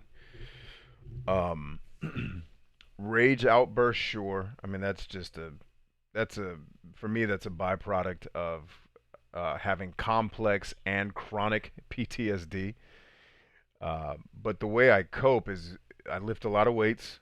I run hills with a broken foot, and I often separate myself from the stimulus to the degree that I can. So, for example, my children can send me into hypervigilance with PTSD, which can lead to angry outbursts because I'm trying to control my environment and make myself feel like I'm keeping my kids safe, because they're screaming and hollering kind of puts me in that state of mind where things are very dangerous. Not for me, but for them, because I'm not afraid for myself, but I can be afraid to, because they're kids. They don't sometimes know when they're in danger. Um, so like I did the other day when I shot that TikTok video, I wasn't looking for sympathy. I was actually telling my story to encourage a lot of other people I knew had similar problems. I went to the park, prayed, talked to you guys, and I was good. Went, I went right back home and was able to embrace my kids, say, hey, what's going on, guys? Like, Dad, where'd you go? I just went for a walk real quick. Everything's cool. Yeah, Dad, everything's cool. We're doing our homework. So a lot of times it's separating myself from the what's disrupting me or what's bothering me. Sometimes I just have to get away from other human beings. That's why you guys see me get somewhat irritated when I'm out doing those walks streaming and everybody's out. Someone with that stupid ass virus is walking around, going to clubs, and it's like, dude, stay your ass home. Let the fitness nerds get outside. You need to and it's most people probably wouldn't do it, right? If they knew they were carrying something or thought, like even had a hint that they were carrying something. But I just don't trust people not to do dumb stuff. I've had people almost run me off the road, and that can lead me to a lot of anger.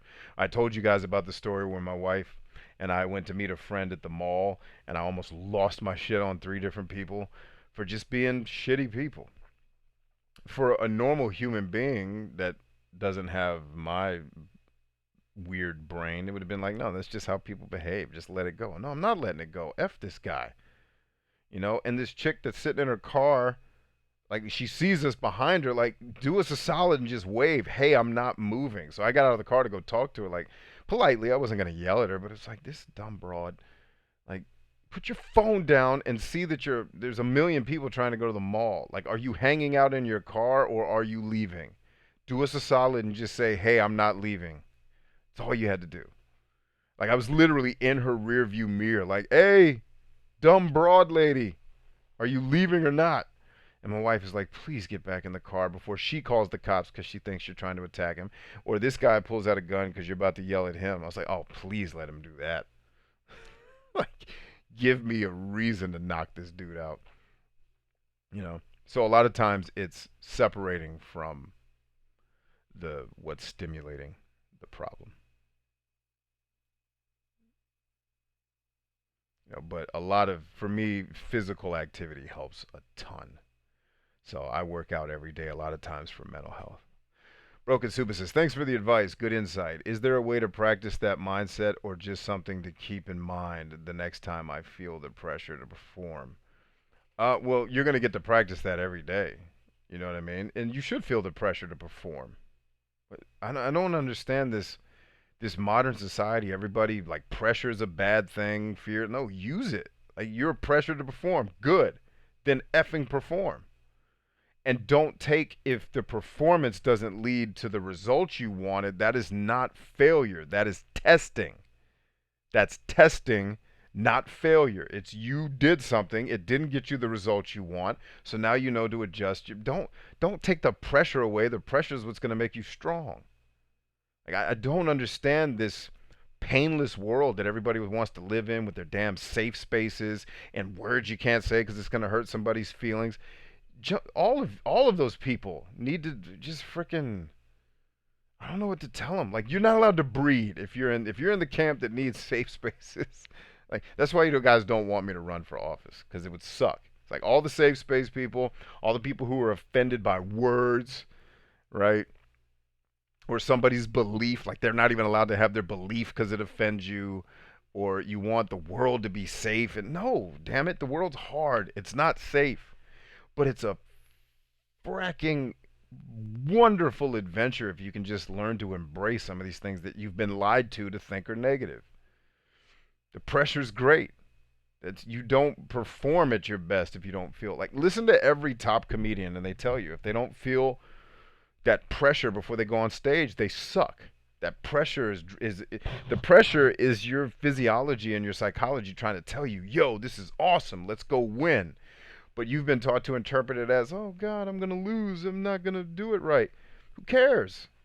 I mean, one of the things you guys got to develop too, if you want to be warrior leaders, you have got to develop leather skin. You have got to stop caring what the world, like Tiana was talking about. If someone calls me fat, like Tiana, you're fat. How about that?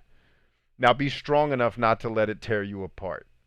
Be strong enough, like, I don't think you're fat, but even if you were, be like, yeah, I'm fat. Own it. Like, I'm fat, bitches, and I'm working on that shit. Fuck all of y'all that keep calling me fat. Right? Matter of fact, I'm going to use all your little stupid ass comments and I'm going to get sexy and all your men's going to want me.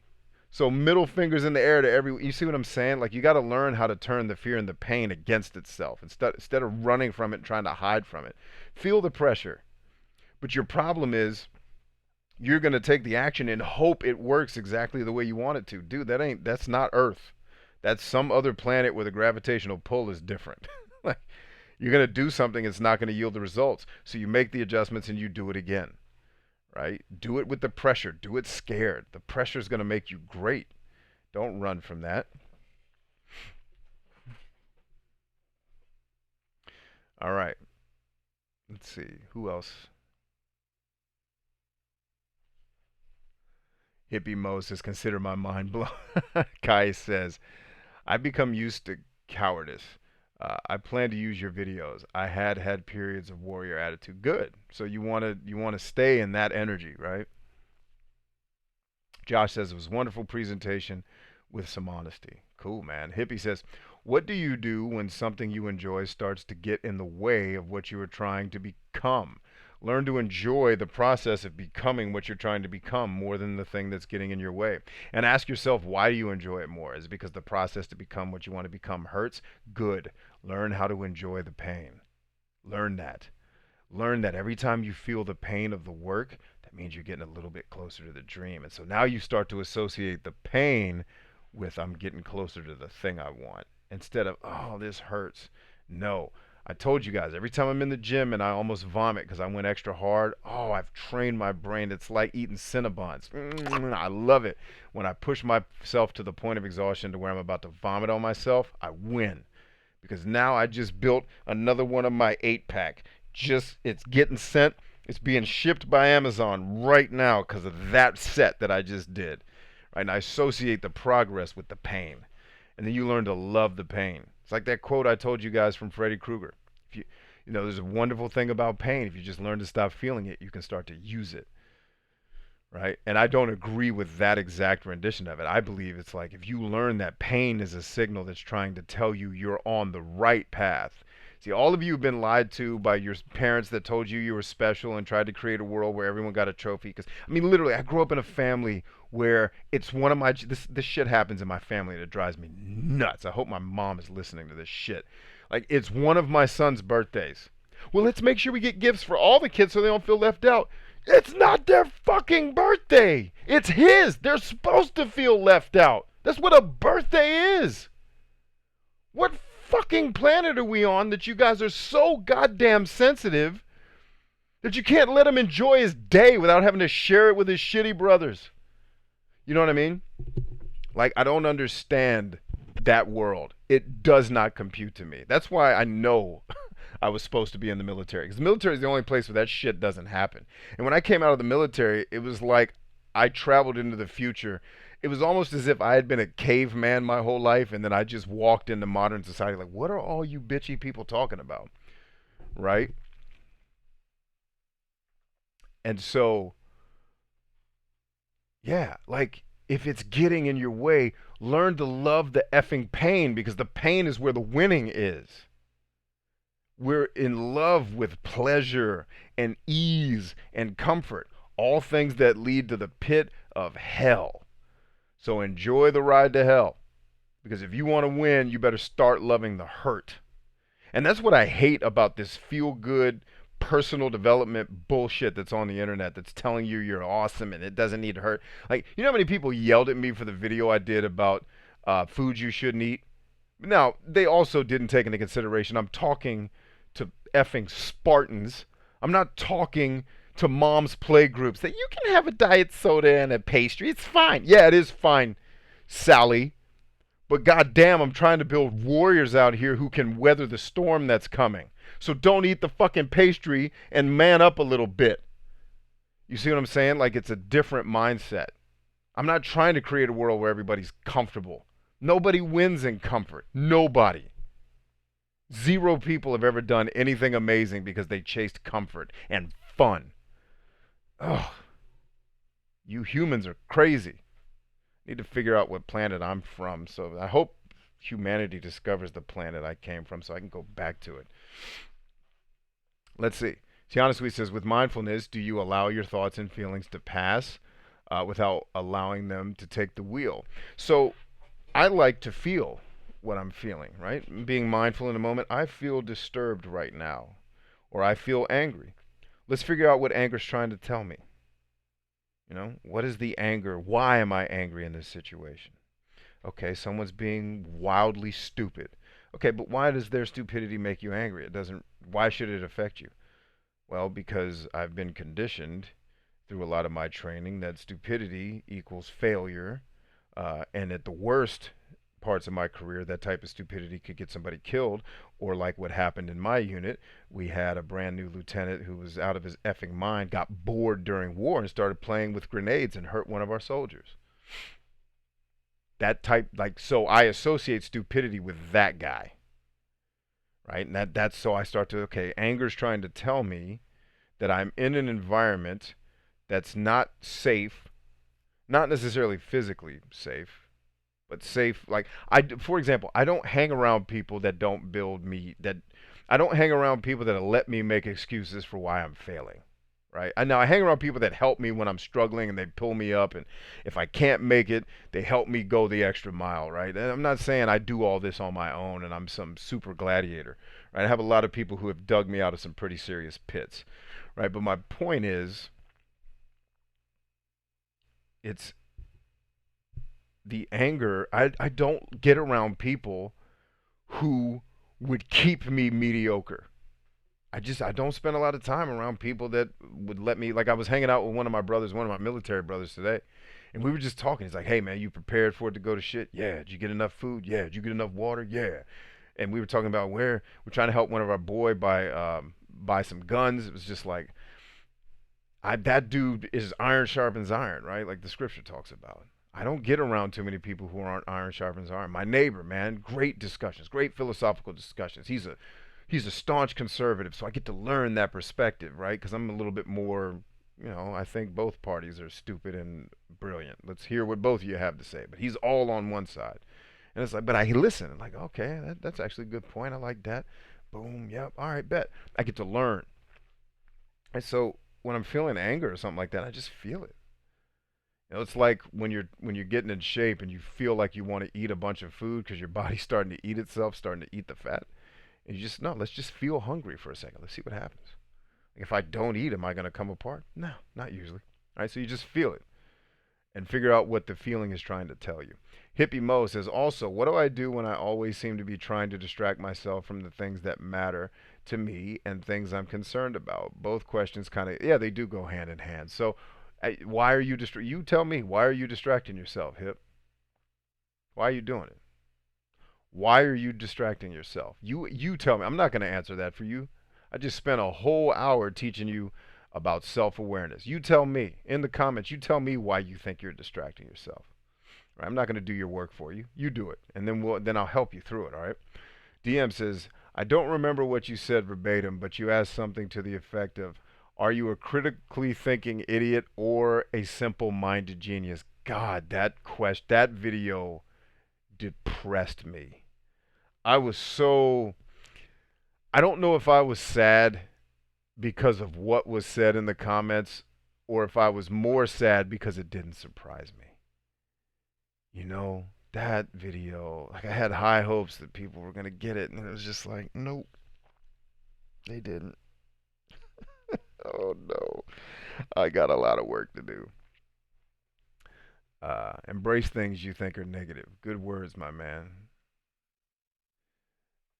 Oh, you want me to elaborate? Okay. So, idiot, genius are words used to describe measurable IQ, intelligence. I think it's intelligence quotient or something like that, right? So we have tests that can measure how intelligent you are. And obviously, a genius scores higher on an IQ test, and an idiot scores lower.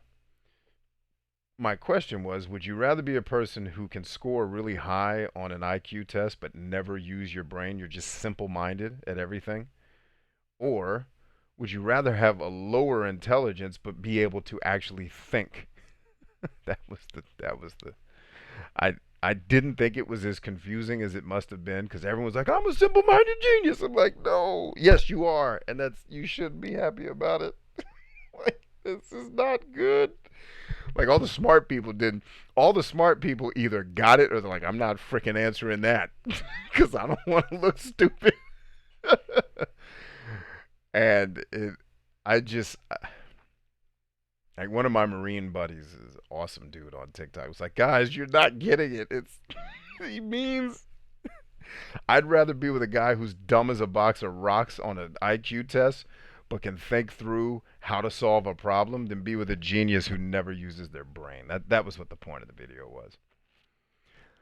Dark Dally says, and I admit that you kind of had to understand the terminology I was using to get that, but I was kind of hoping people would. Dark Dally says, embrace the things you think are negative. Good words. Tiana says, I'm going to fuck you up. Appreciate where you coming from. Yeah. So, Tiana, if you're waiting to get on TikTok because you're afraid people are going to call you fat, I already did it. Now you don't have to be afraid of it anymore. And that, by the way, that's the proper response.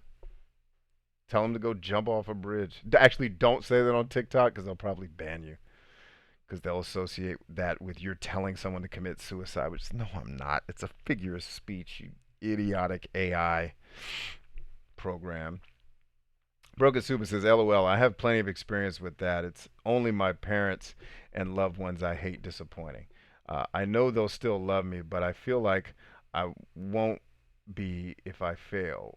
Yeah, but you got to get that out of your mind. Who cares? Like, let's say your parents would reject you if you fail. Then they are shitty parents. Go find better parents. Period. My biological father abandoned me at birth. I wasn't sitting there worrying about disappointing his ass. I was just glad when I found out he wasn't a crackhead. You know what I mean? I didn't care. And I get it. You don't want to disappoint people you care about, but that should not be debilitating. That should not be stopping you from taking action. Yes, you should care about letting people down, but not to the point where it's stopping you from taking action. You got to care more about you. Like to be selfless, you have to be selfish first, right? If you're on a plane, what do they tell you if you've ever flown on a plane? In case of the cabin depressurization, oxygen masks will fall from the ceiling because we want to get you high on oxygen so that you don't get too afraid and go nuts and help crash the plane. They don't say that part, but that's what it's for. Uh, and what do they tell you? Put the mask on your parents first so you don't disappoint them? No, they say put the mask on your own stupid self first so that you don't die, and then you can help other people. Hippie says, LOL. I love it when B goes on these rants. Dark Dally says, yeah, this is where he gets real. I agree. Hippie says, I hope that humanity finds the planet where I'm from so I can go back to it. Oh, that's how I feel, man. Like I can't be from Earth. I can't be related to some of these questions. Tiana says, okay, I have a request. Can we please see your face again now? I'm really wishing my face is on the screen. It's at the top. I could have seen your face when you said, it's fine, Sally.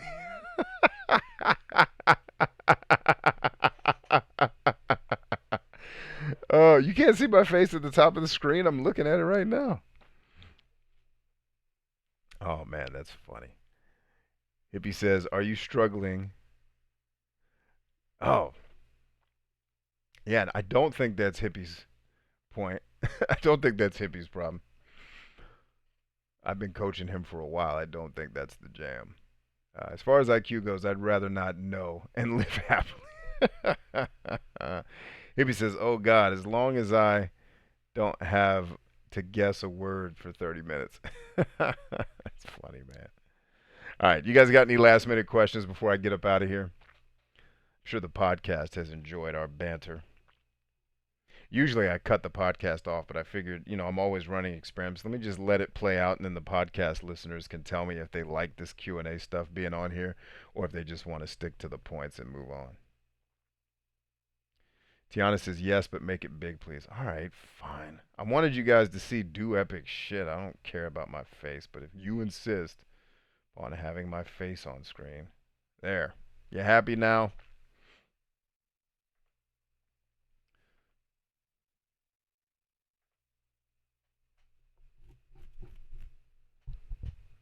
I'm mad that you had to qualify that statement. Like, your face. Oh, that's funny.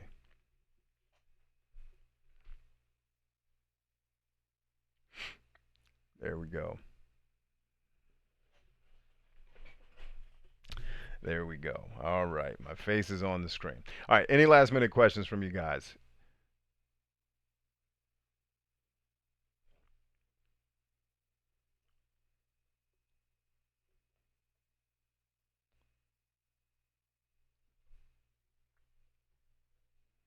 Should I start playing the Jeopardy music?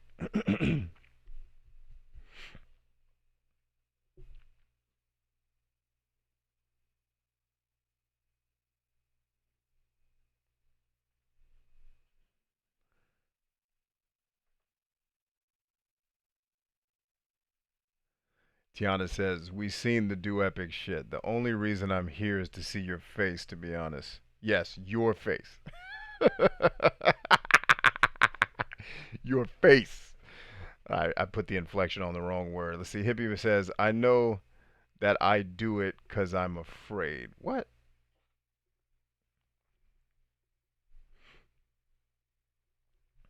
You do what because you're afraid, Hippie? Are you just getting around to answering the question I asked you about why you're procrastinating? Be more specific. Afraid of what? It's now nearly 4 a.m. here. I'm going to say goodnight. Good night. Is it Kais or Chais? How do I pronounce your name properly for next time?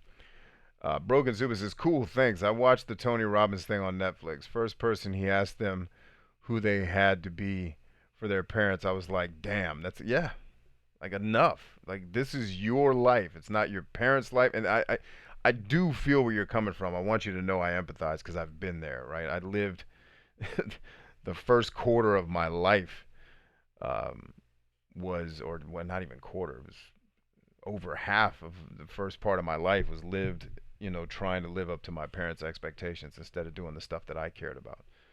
Right? So I know what that's like, but you got to break that cycle early, because it'll freaking kill you, if not physically, figuratively. It'll put you in a living hell, and that's worse than dying. Chase. Okay, got it. Chase. Thanks, man. Tiana says, night, Bryant. Thank you so much for your help and perspective and banter. Yeah, anytime, Tiana. And thank you, Tiana. You are on every live stream I ever do, and I really do appreciate those of you that come around and listen to me rant and go nuts and start screaming at myself. I really do appreciate it. Hopefully everybody doesn't think I have some type of psychosis, although I probably do.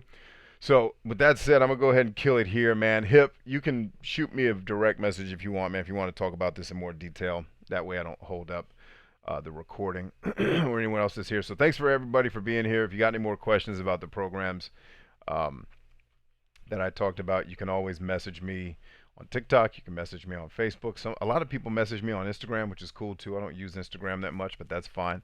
Or you can just email me at contact@bryantchambers.com. Either way, until next time, friends, until all are one, remember that I love you dearly. We are indeed stronger than I, and I will see you tomorrow. Peace.